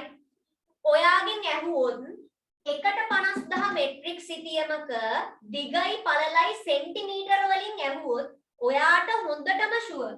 දිග සෙන්ටිමීටර 80යි පළල සෙන්ටිමීටර 50යි. අය කිසි ප්‍රශ්නයක් නැහැ. හැබැයි ඔයාගෙන් ඇහුවොත් සාමාන්‍යයෙන් ළමයි ඔයා දැන් ඇහුවොත් 1.50000 මෙට්‍රික් සිතියමක දිගයි පළලයි කිලෝමීටර වලින් ලියන්න කිව්වොත් ඔයා ලියන්න ඕනේ. අර මං කියන එක තේරෙනවනේ? දැන් ඔයාට කියනවා 1.50000 මෙට්‍රික් සිතියමක දිගයි පළලයි සෙන්ටිමීටර වලින් ලියන්න කිව්වොත් ඔයා දන්නවා අය කතා දෙකක් නෑ වරද්දක් නෑ. දිග 80යි පළල 50යි. හැබැයි ඔයාගෙන් අහනවා 1.50000 මේ මෙට්‍රික් සිතියමක දිගයි පළලයි කිලෝමීටර වලින් ඇහුවොත් අනිවාර්යෙන් උත්තරයක් දෙන්න ඕනේ. මොකද අපි ප්‍රායෝගික ලෝකේ ළමයි සාමාන්‍යයෙන් ඔයාගෙන් කවුරු හරි ඇවිල්ලා මිනිස්සෙක් ඇහුවොත් මේ හන්දියේ ඉඳලා ටවුන් එකට කොච්චර දුර තියෙනවද කියලා ඔයා කවදාක්වත් සෙන්ටිමීටර 10000ක් විතර දුර තියෙනවා කියලා දිනවද? කවුරු හරි ඔයාගෙන් දුර ඇහුවත් ඔයා දුර කිව්වත් කවුරු හරි සෙන්ටිමීටර වලින් උත්තර දෙනවද දැකලා තියෙනවද? මේ ප්‍රායෝගික ජීවිතේ ළමයි දාන chat එකේ මැසේජ් එක එහෙම සෙන්ටිමීටර වලින් කියනවද? සෙන්ටිමීටර මෙතන ඉඳලා ලක්ෂයක් විතර තියෙනවා. පොඩ්ඩක් ආයි වංගුවෙන් හරනාම ආයි සෙන්ටිමීටර 50000ක් විතර තියෙනවා. එතකොට හායි ඔයාගේ ලොකේෂන් එක හරියටම හොයාගන්න පුළුවන්. එහෙම කියනද කවදාවත්? අර මිනිස්සු ඉතින් මට පිස්සු කියනවා. හරි පිස්සු කියලා හිතා. එහෙම කියන්නේ නැහැ. සාමාන්‍යයෙන් කියන්නේ මොන වගේද? කිලෝමීටර වලින් නේද කියන්නේ? තව කිලෝමීටර පොඩ්ඩක් භාගයක් වගේ ගියොත් ඔය ලොකේෂන් එකට යන්න පුළුවන්. පොඩ කිලෝමීටරයක් විතර ගිහිල්ලා දකුණු අත පැත්තට හැරිලා කිලෝමීටර භාගයක් විතර ඉස්සරහට යන්න. සාමාන්‍ය කියන්නේ කිලෝමීටර වලින් නේද? ළමයි කිලෝමීටර 1.5ක් විතර තියෙනවා. එහෙම නේද කියන්නේ සාමාන්‍යයෙන් කිලෝමීටර වලින් නේද? අන්න. ඔයාගෙන් ඇහුවොත් දැන් කිලෝමීටර වලින් ඔයා උත්තරයක් දෙන්න ඕනේ. හොඳට මතක තියාගන්න 1.50000 මෙට්‍රික් සිතියමක සෙන්ටිමීටර් වලින් තියෙන ඕනම ගාණක් කිලෝමීටර් කරන්න කිව්වොත් බය නැතුව දෙකෙන් බෙදන්න. ආයෙත් මම පොඩි දෙයක් කියනවා. 1/50000 මෙට්‍රික් සිතියමක ඕනම එකක් සෙන්ටිමීටර් වලින් දීලා ඒකට අදාළ මේක වළංගු වෙන්නේ 1/50000 කතාවට විතරයි. වරද ගන්න එපා. හොඳට අහගන්න. 1/50000 මෙට්‍රික් සිතියමක ඔයාට ඕනම දෙයක ළමයි දිග හරි පළල හරි සෙන්ටිමීටර වලින් දීලා 1 කිලෝමීටර කරන්න කිව්වොත් බය නැතුව ළමයි දීලා තියෙන සෙන්ටිමීටර ගාන දෙකෙන් බෙදන්න. එතකොට ළමයි ඒකට අදාළ කිලෝමීටර උත්තරේ හරි ලේසියෙන් හොයාගන්න පුළුවන්. ආයෙත් මම මේ කියපු කතන්දරේ කියනවා. මේ කතන්දරේ වළංගු වෙන්නේ 1/50000ට විතරයි. ඒක මුලින් කියන්න බෑ. නැත්තම් එන ඔක්කොම දෙකෙන් බෙදාගෙන යන්නේ. ඔයාලා එහෙමනේ. හොඳට මතක තියාගන්න මේ කතන්දරේ වළංගු වෙන්නේ 1/50000 පරිමාණයට විතරයි. ඔයාට මේ 1/50000 පරිමාණය ඇසුරෙන් ඕනම දෙයක දිගයි පළලයි සෙන්ටිමීටර වලින් දීලා තියෙනවා නම් ඒකේ දිග පළල කිලෝමීටර වලින් ඔයාට ඇහුවොත් සෙන්ටිමීටර ගාන දීලා ඒකේ අගේ කිලෝමීටර වලින් ඇහුවොත් බය නැතුව ළමයි දීලා තියෙන සෙන්ටිමීටර ගාන දෙකෙන් බෙදන්න. එතකොට අදාළ කිලෝමීටර ගාන හොයාගන්න පුළුවන්. 80 දෙකෙන් බෙදුවාම ළමයි කිලෝමීටර් 40යි. හරි. 50 දෙකෙන් බෙදුවාම කිලෝමීටර් 25යි. ආයි බය වෙන්න දෙයක් නැහැ. හරි. 1/50000 මෙට්‍රික් සිතියමක සෙන්ටිමීටර වලින් දිගයි පළලයි ඕනම එකක දීලා තියෙනවා නම් කිලෝමීටර් කරන්න තිබොත් එක දෙයයි කරන්න තියෙන්නේ. බය නැතුව සෙන්ටිමීටර ගාන දෙකෙන් බෙදන්න. එතකොට කිලෝමීටර් ගාන හොයාගන්න පුළුවන්. තේරෙනවද ළමයි කියපේ? කවුද නැද්ද? කවුද නැද්ද? බය නැතුව දෙකෙන් බෙදන්න. සෙන්ටිමීටර ගානක් දීලා තියෙනවා නම් 1/50000 වල බය නැතුව කිලෝමීටර ගාන හොයන්න කිව්වොත් දෙකෙන් බෙදන්න. එතකොට හරි ලේසියෙන් උත්තරේ හොයාගන්න පුළුවන්. තේරුණාද නැද්ද? chat එකේ මැසේජ් එකක් දාන්න ඉක්මනට. chat එකේ මැසේජ් එකක් දාන්න. තේරුණා නේද? හරි. එතකොට ළමයි දැන් ඔයාගෙන් ඇහුවොත් 1/50000 මෙට්‍රික් සිතියම හොඳට අහගන්න. පේපර් එකේ අහනවා MCQ එකක්. 1/50000 මෙට්‍රික් සිතියමක දිගයි පළලයි සෙන්ටිමීටර වලින් නිවැරදිව දක්වා ඇති පිළිතුර ඇහුවොත් කතා දෙකක් නැහැ. දිග සෙන්ටිමීටර 80යි පළල සෙන්ටිමීටර 50යි. හැබැයි ප්‍රශ්නේ අහන්නේ ඔයාගෙන් 1/50000 මෙට්‍රික් සිතියමක දිගයි පළලයි කිලෝමීටර වලින් ඇහුවොත් උත්තරේ මොකද්ද වෙන්නේ? දිග කිලෝමීටර 80යි පළල කිලෝමීටර 25යි. දැන් කතන්දරේ තේරුණානේ. හරි. ළමයි ඔයාගෙන් ඇහුවොත් ඊළඟට අහන්න පුළුවන් ප්‍රශ්නේ තමයි 1/50000 මෙට්‍රික් සිතියමකින් මේ දින 1/50000 මෙට්‍රික් සිතියම මේ දින එක. ඒකේ දිග වෙනවා ළමයි සෙන්ටිමීටර වලින් ගත්තොත් 50, කිලෝමීටර වලින් ගත්තොත් පළල වෙනවා සෙන්ටිමීටර වලින් ගත්තොත් 50, කිලෝමීටර වලින් ගත්තොත් 25ක් වෙනවා. දිග සෙන්ටිමීටර වලින් ගත්තොත් 80යි, කිලෝමීටර වලින් ගත්තොත් 40යි. හරි. ඔයාගෙන් ඇහුවොත් මේ ප්‍රශ්නේ මාර වැදගත්, ගොඩක් අය වරද්දනවා, හොඳට අහගන්න. 1/50000 මෙට්‍රික් සිතියම් පත්‍රයකින් සැබෑ භූමියේ කොච්චර ප්‍රමාණයක් නිරූපණය වෙනවද කියලා ඇහුවොත් මේ තියෙන්නේ ළමයි 1/50000 මෙට්‍රික් සිතියමක් නෙමෙයි මේක එළියෙන් ලියන්න. හරි. මේක කිලෝමීටර ගාන දෙකෙන් බෙදුවාම කිලෝමීටර 25යි කියන එක මම මෙතන ලියන්නම්. හරි. ඔයාගෙන් අහනවා 1/50000 මෙන්න මේ මෙට්‍රික් සිතියමකින් සැබෑ භූමියේ කොච්චරක ප්‍රමාණයක් නිරූපණය වෙනවද? ඒකෙන් අහන්නේ වර්ගඵලය හොයන්න කියන එක. සැබෑ භූමියේ කොච්චර නිරූපණය වෙනවද කිව්වොත් වර්ගඵලයෙන් හොයන්න තියෙන්නේ මේකේ. මේකේ වර්ගඵලය හොයන්න තියෙන්නේ. හැබැයි ඒක හොයනකොට සෙන්ටිමීටර වලින් ගුණ කරන්න එපා. හොඳට මතක තියාගන්න. දැන් ළමයි සැබෑ භූමියේ 1/50000 මෙට්‍රික් සිතියමකින් මේ සැබෑ භූමියේ කොච්චරක භූමියක් ආවරණය වෙනවද කිව්වොත් ඒකෙන් අහන්නේ මේකේ වර්ගඵලය ගැන. වර්ගඵලයේ උත්තරේ ඔයා දෙන්න බෑ සෙන්ටිමීටර වලින්. මොකද සැබෑ භූමිය අපි කිලෝමීටර වලින් ගණනය කරන්නේ. ඉතින් අනිවාර්යයෙන්ම කිලෝමීටර වලින් තමයි උත්තරේ දෙන්න ඕනේ. ඒතකොට ඔයා හොඳටම දන්නවා මේ වගේ ඍජු කෝණාශ්‍රයක වර්ගඵලය හොයන්නේ දිග පළලින් ගුණ කරලා. ඒතකොට සැබෑ භූමියේ කොපමණ ප්‍රමාණයක් ආවරණය වෙනවද ඇහුවොත් ඔයා ගුණ කරන්න ඕනේ කිලෝමීටර ගාන තමයි ගුණ කරන්න ඕනේ. කිලෝමීටර 25 කිලෝමීටර 40න් ගුණ කරාට පස්සේ පළල කිලෝමීටර 25යි දිග කිලෝමීටර 40යි 25 40න් ගුණ කරලා බලන්න 1000යි උත්තරේ එන්නේ. කිලෝමීටර වලින් ගුණ කරපු හින්දා වර්ග කිලෝමීටර එනවා. ඒතර මේ තියෙන ළමයි උත්තරේ 1/50000 මෙට්‍රික් සිතියමකින් සැබෑ භූමියේ කොච්චර භූමි ප්‍රමාණයක් ආවරණය වෙනවද ඇහුවොත් උත්තරේ තමයි වර්ග කිලෝමීටර 1000යි. ආයෙත් මේ කතන්දරේ කියනවා. ඔයාට කියනවා 1/50000 මේ මෙට්‍රික් සිතියමකින් සැබෑ භූමියේ කොච්චර භූමි ප්‍රමාණයක් ආවරණය වෙනවද? සැබෑ භූමියේ භූමි ප්‍රමාණය කියන්නේ අපි සාමාන්‍යයෙන් කිලෝමීටර වලින් කොච්චර ආවරණය වෙනවද කියන එක. දැන් මෙට්‍රික් සිතියමක ඇහුවොත් ඔයාගේ මේ පාරේ දිග කීයද කියලා ඔයා ඒකේ උත්තරේ ලියන්නේ කිලෝමීටර වලින්. මොකද අපි පාරක දිගක් සෙන්ටිමීටර වලින් කවදාකවත් කියන්නේ නැහැ නේ ළමයි. ඒතර ඔයාගෙන් ඇහුවොත් මේ 1/50000 මේ තියෙන මෙට්‍රික් සිතියමක්. දිග ගත්තොත් කිලෝමීටර් 25යි. sorry පළල ගත්තොත් 25 කිලෝමීටර්. දිග ගත්තොත් කිලෝමීටර් 40යි. එතකොට මේකෙන් සැබෑ භූමියේ කොච්චර භූමි ප්‍රමාණයක් ආවරණය වෙනවද කියලා ඇහුවොත් ඒකෙන් අහන්නේ මේකේ වර්ගඵලය. වර්ගඵලය හොයන්න ඔයා හොඳටම දන්නවා ඍජු කෝණාශ්‍රයක පළල දිගෙන් වැඩි කරලා. එහෙම නැත්නම් දිග පළලෙන් වැඩි කරලා. 25 40න් ගුණ කරාම කීයද? 1000යි. හැබැයි කිලෝමීටර වලින් උත්තරේ තියන්න බෑ. මොකද ඔයා හොඳටම දන්නවා වර්ගඵලය හොයනවා නම් කිලෝමීටර වලින් ගුණ කරොත් වර්ග කිලෝමීටර එනවා කියලා. එතකොට 1/50000 මෙට්‍රික් සිතියමක සැබෑ භූමියෙන් කොච්චර ප්‍රමාණයක් නිරූපණය වෙනවද ඇහුවොත් ඒක උත්තරේ කීයද? කිලෝමීටර වලින් නම් වර්ග කිලෝමීටර 1000යි. තේරුණාද ඒ කතන්දරේ? ඒ කතන්දරේ තේරුණාද? ඔයාට කිව්වොත් 1/50000 මෙට්‍රික් සිතියමක දිග පළල සෙන්ටිමීටර වලින් ඇහුවොත් උත්තරේ ඔයා දන්නවා. කිලෝමීටර වලින් ඇහුවොත් ඒක හොයන විදිහ උත්තරේ දන්නවා. වැදගත්ම කරුණ තමයි මෙතන සැබෑ භූමියේ කොච්චර භූමි ප්‍රමාණයක් ආවරණය වෙනවද 1/50000 මෙට්‍රික් සිතියමකින් ඇහුවොත් බය නැතුව උත්තරේ තමයි වර්ග කිලෝමීටර 1000යි. තේරෙනවනේ? ඒකේ හෙව්වේ ළමයි සැබෑ භූමියේ ගාන හොයන්නේ වර්ගඵලය හොයන්න කියන්නේ. ඔයා ගණන් වල දිගටගෙන තියෙනවනේ වර්ගඵලය හොයන්නේ. ඍජු කෝණාශ්‍රයක වර්ගඵලය හොයන්නේ මොකෙන් කොහමද? දිග පළලෙන් ගුණ කරලා. දිග 40යි නම් පළල 25යි නම් 40 25න් ගුණ කරාම 1000 නෙමේද? 1000යි. ඒතකොට සැබෑ භූමියෙන් ආවරණය වන ගාන තමයි වර්ග කිලෝමීටර 1000. තේරුණාද නැද්ද? ඔව්ද නැද්ද ළමයි? ඔය අන්තිම කරුණෙන් කියන්නේ මෙන්න මේක. මේකට තමයි ඔය අන්තිම කරුණෙන් කියන්නේ. තේරුණාද නැද්ද?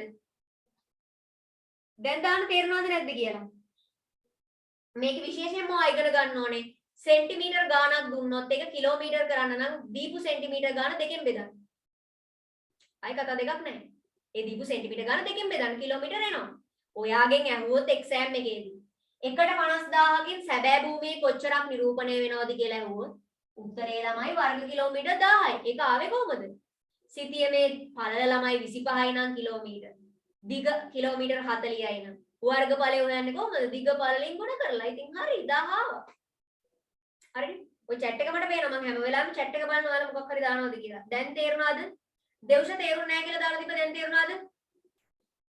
හැම වෙලාවෙම කැමරාව තියෙන ඉස්සරහනේ. ඒතර කැමරාව දිහා බලනකොට තමයි ඔයාලගේ දිහා බලන් ඉන්නවා වගේ පේන්නේ. chat එක බලනකොට නිකන් යට බලන් ඉන්නවා වගේ පේන්නේ. හරි දැන් තේරුණා කියලා දාලා දෙන්න. අමතක කරන්න එපා. MCQ වලත් අහනවා මේක. හරි. තේරුණා කියලා දාලා දිනවනේ. හරි ළමයි මම විනාඩි 3ක් දෙනවා ටක් ගාලා බලා ගන්න. ඔය කරුණු ටික ටක් ගාලා බලා ගන්න. විනාඩි 3ක් දෙනවා. ටක් ගාලා ඔය කරුණු ටික බලා ගන්න. කරුණු ටික බලා ගන්න. බෝඩ් එකේ තියෙන එකක් මෙන්න මේ කරුණු ටික බලා ගන්න. බෝඩ් එකේ තියෙන එකක් සටහන් කර ගන්න ඕන නම් ටක් ගාලා සටහන් කර ගන්න. මේ වගේම ගහලා තියාගන්න එක නම් කිසි ප්‍රශ්නයක් නැහැ. විනාඩි 3යි දෙන්නේ. ටක් ගාලා බලා ගන්න.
ළමයි පාඩම් කරන්න දෙන වෙලාවේ අවබෝධයෙන් ඔළුවට දා ගන්න ඕනේ. කාලයක් නැහැ නේද?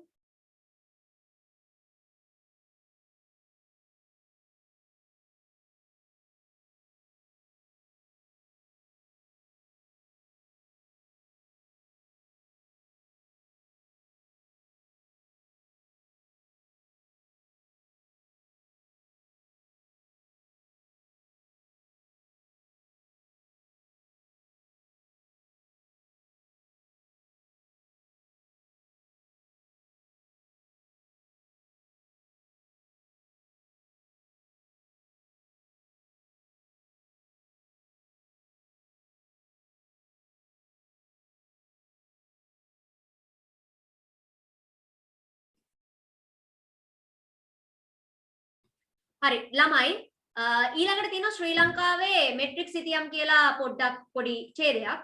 ඒක පොඩ්ඩක් කියවමු. මේකේ ඔයා දන්නවා අපි කොහොමද කිව්වා මුලින්ම ලංකාවේ ඇන්දේ එකට 63360 පරිමාණයේ අඟල සිතියම් ඒව 72ක් නිර්මාණය කරලා තිනවා. පස්සේ කාලේ තමයි මේ එකට 50000 මෙට්‍රික් සිතියම් නිර්මාණය කරේ කියන එක මම ඔයාලට කලින් කිව්වා.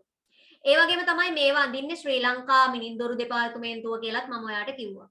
මේකේ ළමයි මතක තියාගන්න ශ්‍රී ලංකාවේ දිග හොයන්නේ අපි පේදුරු තුඩුවේ ඉඳලා දෙවුන්දර තුඩුව දක්වා. ශ්‍රී ලංකාවේ දිග කිලෝමීටර් කීයද කියන එක ඔළුවේ තියෙන්න ඕනේ.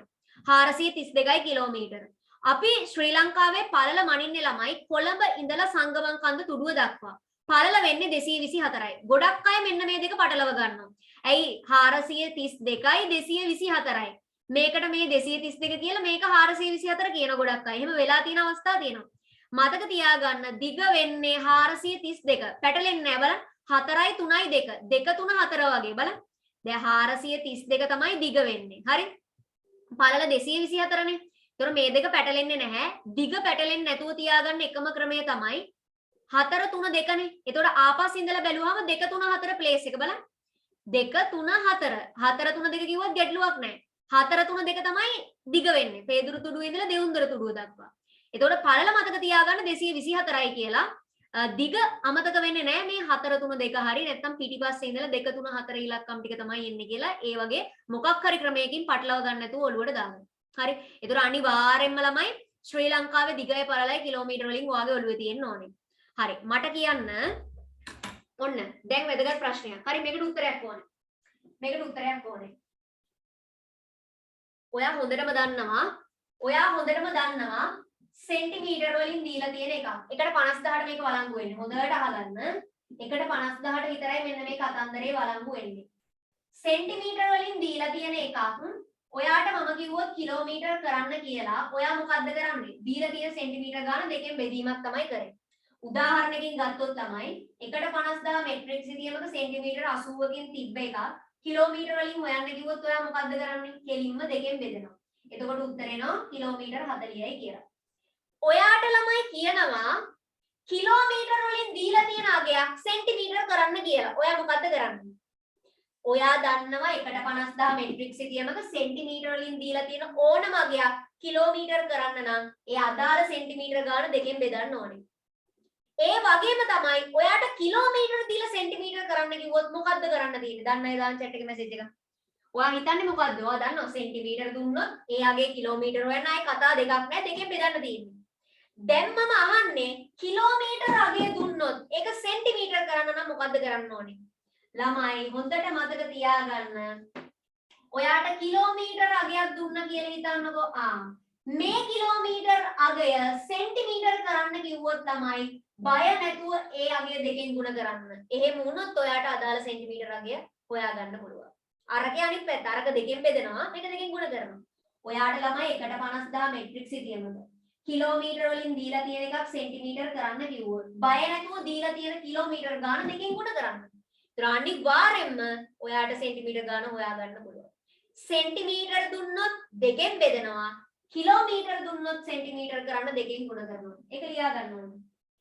සෙන්ටිමීටර කිලෝමීටර කරන්න කිව්වොත් මොකද්ද කරන්නේ? දෙකෙන් බෙදනවා. හරි. කිලෝමීටර සෙන්ටිමීටර කරන්න කිව්වොත් මොකද්ද කරන්නේ ළමයි? දෙකෙන් ගුණ කරනවා. මේ කතන්දරේ ලියා ගන්න. උදාහරණෙකුත් ලියා ගන්න ඕන. උදාහරණෙකුත් ලියා ගන්න. මේ පැත්තේ ලියා ගන්න. මෙහෙම ලියා ගන්න. සෙන්ටිමීටර 50 දෙකෙන් බෙදුවාම ඔන්න ආව කිලෝමීටර් 25යි කියලා. උදාහරණයක් තියාගන්න ඕන. මේක මාර වැදගත් හරි. උදාහරණයක් තියාගන්න. උදාහරණයක් කියලා. මේ පැත්තෙනුත් ලියාගමු. හරි. මෙතන තියෙන්නේ උදාහරණයක් කියලා ලියලා අපි ගමු කිලෝමීටර් 10 ඒක සෙන්ටිමීටර් කරන්න නම් දෙකෙන් ගුණ කරන්න ඕනේ. එතකොට සෙන්ටිමීටර් 20යි. ඔක දාගන්න. ටක් ගාලා පැත්තකින් chart එකක් දාගන්න. 1.50 මෙට්‍රික් සිතියමක සෙන්ටිමීටර වලින් දීලා තියෙන ඕනම එකක් කිලෝමීටර් කරන්න කිව්ව බය නැතුව දීලා තියෙන සෙන්ටිමීටර ගාන දෙකෙන් බෙදන්න. ඒතර කිලෝමීටර් ගාන හොයාගන්න පුළුවන්. ඒ වගේම තමයි කිලෝමීටර වලින් දීලා තියෙන එකක් සෙන්ටිමීටර් කරන්න කිව්ව බය නැතුව දීලා තියෙන කිලෝමීටර් ගාන දෙකෙන් ගුණ කරන්න. ඒතර සෙන්ටිමීටර් ගාන එනවා. ඕක සටහන් කරගත්තද ළමයි? ඕක සටහන් කරගත්තද? මේක මාර වැදගත්. ගණන් හදනකොට එක කෙටි ක්‍රමයක් තමයි මෙන්න මේක. ගණන් වලදී එක හවු වෙනවා. ගණන් හදනකොට අවශ්‍ය වෙන එක කෙටි ක්‍රමයක් මේක. මේක නැතුව සමහර ගණන් හදන්න බෑ.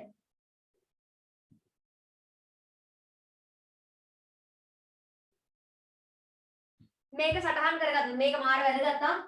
මේක සටහන් කරගත්තද? ඔව්ද නැද්ද ළමයි? මේක සටහන් කරගත්තද? සෙන්ටිමීටර දුන්නොත් කිලෝමීටර ගන්න දෙකෙන් බෙදනවා. කිලෝමීටර දුන්නොත් සෙන්ටිමීටර ගන්න දෙකෙන් ගුණ කරනවා. දෙකම මතක තියාගන්න එපා. එක්ක සෙන්ටිමීටර කිලෝමීටර කරන එක මතක තියාගන්න නැත්නම් කිලෝමීටර සෙන්ටිමීටර කරන එක මතක තියාගන්න.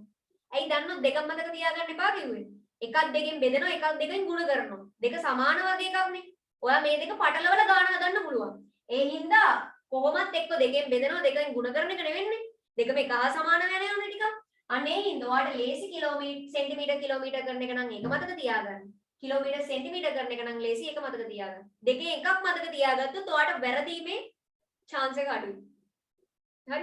ඒතර අනිවාර්යෙන් දන්නවා සෙන්ටිමීටර කිලෝමීටර ගන්නකොට දෙකෙන් බෙදනවා නම් ඒකේ අනිත් පැත්ත තමයි කිලෝමීටර සෙන්ටිමීටර කරනකොට එන්නේ. හරි මේක සටහන් කරගත්තද උද නැද්ද?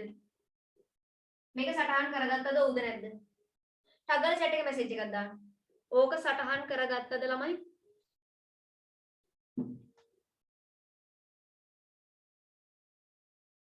සටහන් කරගත්තානේ? ඉක්මන් කරන්න ඕනේ. හොඳ අන්තිම වෙනකොට ටිකක් කම්මැලි වෙන්න කරන්න බෑ. ඇක්ටිව් ගතිය ඉන්න ඕනේ පාඩම ඉවර වෙනකම්. හරි ඔව් කියලා දාලා දිනවා. දැන් මට කියන්න ලංකාවේ දිග වෙන්නේ 432යි කිලෝමීටර්. ලංකාවේ දිග. ලංකාවේ පළල වෙන්නේ 224යි කිලෝමීටර්. මම ඔයාට කියනවා ලංකාවේ දිග සෙන්ටිමීටර වලින් කීයද? ලංකාවේ පළල සෙන්ටිමීටර වලින් කීයද? උත්තරේ කියන්න. දිග 432 නම් කිලෝමීටර වලින් දීලා තියෙන්නේ සෙන්ටිමීටර කරනකොට මොකද්ද කරන්න ඕනේ කියලා ඔයා දන්නවා. පළලක් දීලා තියෙන්නේ කිලෝමීටර වලින් සෙන්ටිමීටර කරනකොට මොකද්ද කරන්න ඕනේ කියලා දන්නවා. මට කියන්න ලංකාවේ දිග කිලෝමීටර වලින් දීලා තියෙනවා. මට කියන්න දිගයි පළලයි සෙන්ටිමීටර කීයද කියලා දාගෙන යන්න ටක් ගාලා. මුලින් දාන්න දිග. දිගේ ගාන දාන්න ටක් ගාලා. සෙන්ටිමීටර කීයද ටක් ගාලා දාන්න. දිග කීය කියලාද හිතන්නේ. දැන් ඔයා දන්න උත්තරේ ගන්න විදිය. දිගේ ගාන දාන්න. හැමෝම දාන්න chat එක ගන්න. වරදින කෙනා එතකොට මට නෝට් කරගන්න පුළුවන්. හරියටම හරි ළමයි. දිග කිලෝමීටර වලින් දීලා තියෙනවා නම් ඒක සෙන්ටිමීටර කරන්න දීලා තියෙන කිලෝමීටර ගාන දෙකෙන් ගුණ කරනවා. කීයද එතකොට? 864යි කිලෝමීටර සෙන්ටිමීටර. දැන් පළල යගේ දාන්න ටක් ගාලා. පළල කිලෝමීටර වලින් 224යි. ඒක සෙන්ටිමීටර වලට හරවනකොට කීයද එන්නේ? හරියටම හරි 448යි. කිලෝමීටර වලින් දීලා තියෙන එකක් සෙන්ටිමීටර කරනවා නම් දෙකෙන් ගුණ කරනවා. 224 දෙකෙන් ගුණ කරාම 448යි සෙන්ටිමීටර. හරි මට දැන් කියන්න ලංකාවේ දිගයි පළලයි මතකද? ඕනම දිගක් පළලක් සෙන්ටිමීටර දුන්නොත් කිලෝමීටර කරන්න පුළුවන්ද? කිලෝමීටර දුන්නොත් සෙන්ටිමීටර කරන්න පුළුවන්ද? උද බැරිද? ටග්ගල දාන්න. මේ ලංකාවේ දිගයි පළලයි සෙන්ටිමීටර ගාන කටපාඩම් කරන්න එපා. ඔයාලට කිලෝමීටර ගාන මතක නම් ඒ වෙලාවේ ඔයාගෙන් ඇහුවොත් සෙන්ටිමීටර වලින් ඔයා ටග්ගල දන්නවා. කිලෝමීටර සෙන්ටිමීටර කරන්න. එහෙනම් මේ දෙක කටපාඩම් කරන්න අවශ්‍යතාවයක් නැහැ. කිලෝමීටර ගාන විතරක් මතක තියාගත්තාම ඇති. ඉතින් මොකද කිලෝමීටර ගාන දන්නවනම් සෙන්ටිමීටර කරන්න එක දෙකෙන් ගුණ කරන්න තියෙන්නේ. දැන් හැම එකක්ම කටපාඩම් යන්න එපා. හරි. දැන් හරි කියලා දාලා දෙන්න. ඊළඟට තව වැදගත් දෙයක් තියෙනවා. ඔහොම ඉන්නකෝ ස්ක්‍රීන් එක ෂෙයා කරන්න.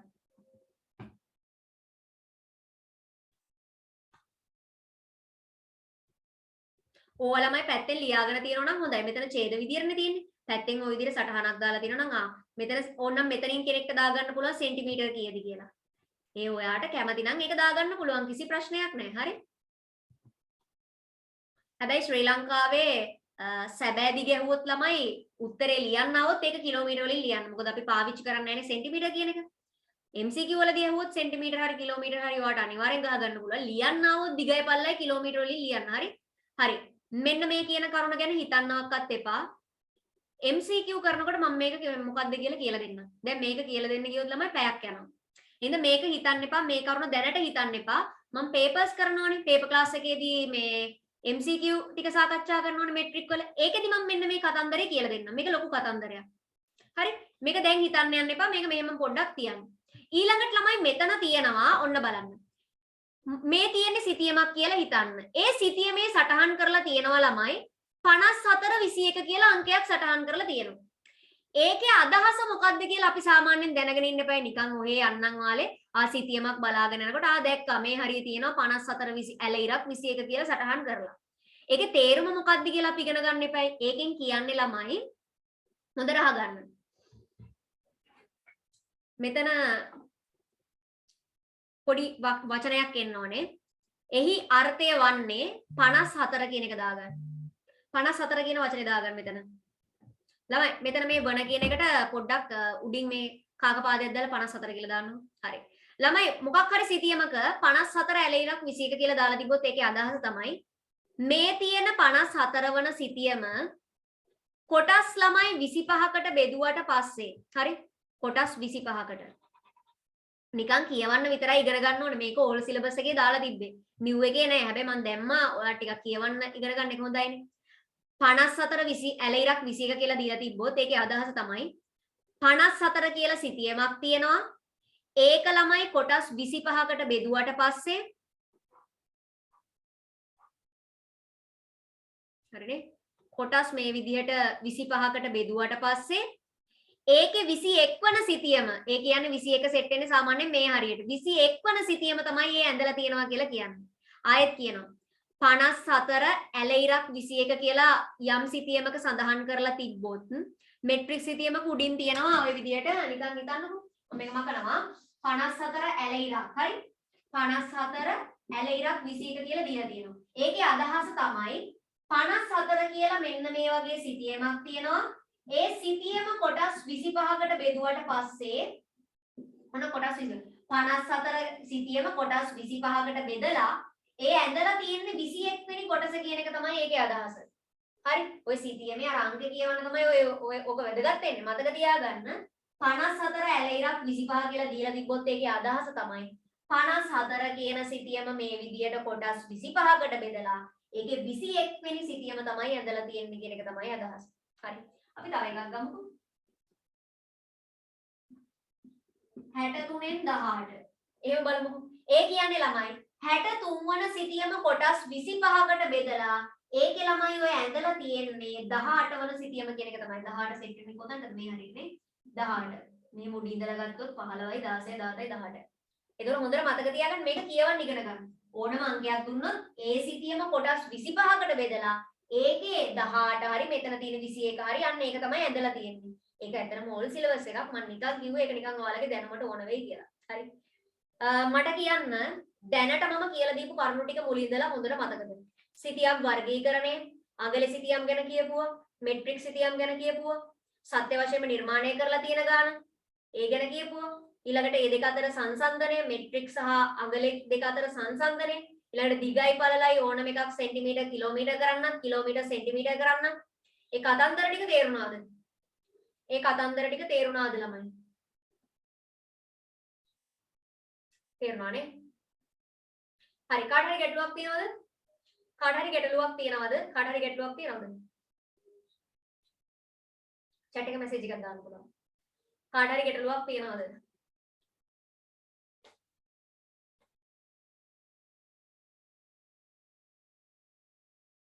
නැහැ. හරි කාටවත් ගැටලුවක් නැහැ නේ. හරි. ළමයි එහෙනම් අදට අපි ක්ලාස් එක ඉවර කරමු. මෙට්‍රික් වල ළමයි ඔන්න පළවෙනි කොටස ඉවරයි. මෙට්‍රික් තව දවස් දෙකකින් වගේ ඉවරයි තියෙන්නේ. හරි. මෙට්‍රික් තව දවස් දෙකකින් වගේ තියරි ඉවරයි. ඊට පස්සේ තියෙන පේපර්ස් ටිකට යන්න. හරි. පේපර්ස් ටික නම් කරන්න ළමයි පේපර් ක්ලාස් එකේ. හරි. පේපර්ස් කරන්නේ පේපර් ක්ලාස් එකේ. තියරි ටික විතරයි තියරි ක්ලාස් එකේ කරන්නේ. හරිද? එහෙනම් ළමයි මෙට්‍රික් ඔන්න පළවෙනි කොටස ඉවරයි. දැන් මේ පාඩම කලින් ඉගෙනගෙන නැහැ. හොඳට තේරුණා කියලා දාලා තිනවා. ආයේ එහෙනම් ඒක මාර වටිනවා.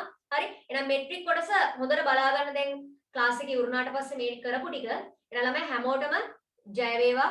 එහෙනම් පරිස්සමෙන් ළමයි අපි ඊළඟ දවසේ නම් හම්බ වෙමු. හරි. ගැම්මෙන් වැඩ කරන්න ඕනේ. හොඳ එක්සෑම් එකට තව ටික දවසයි.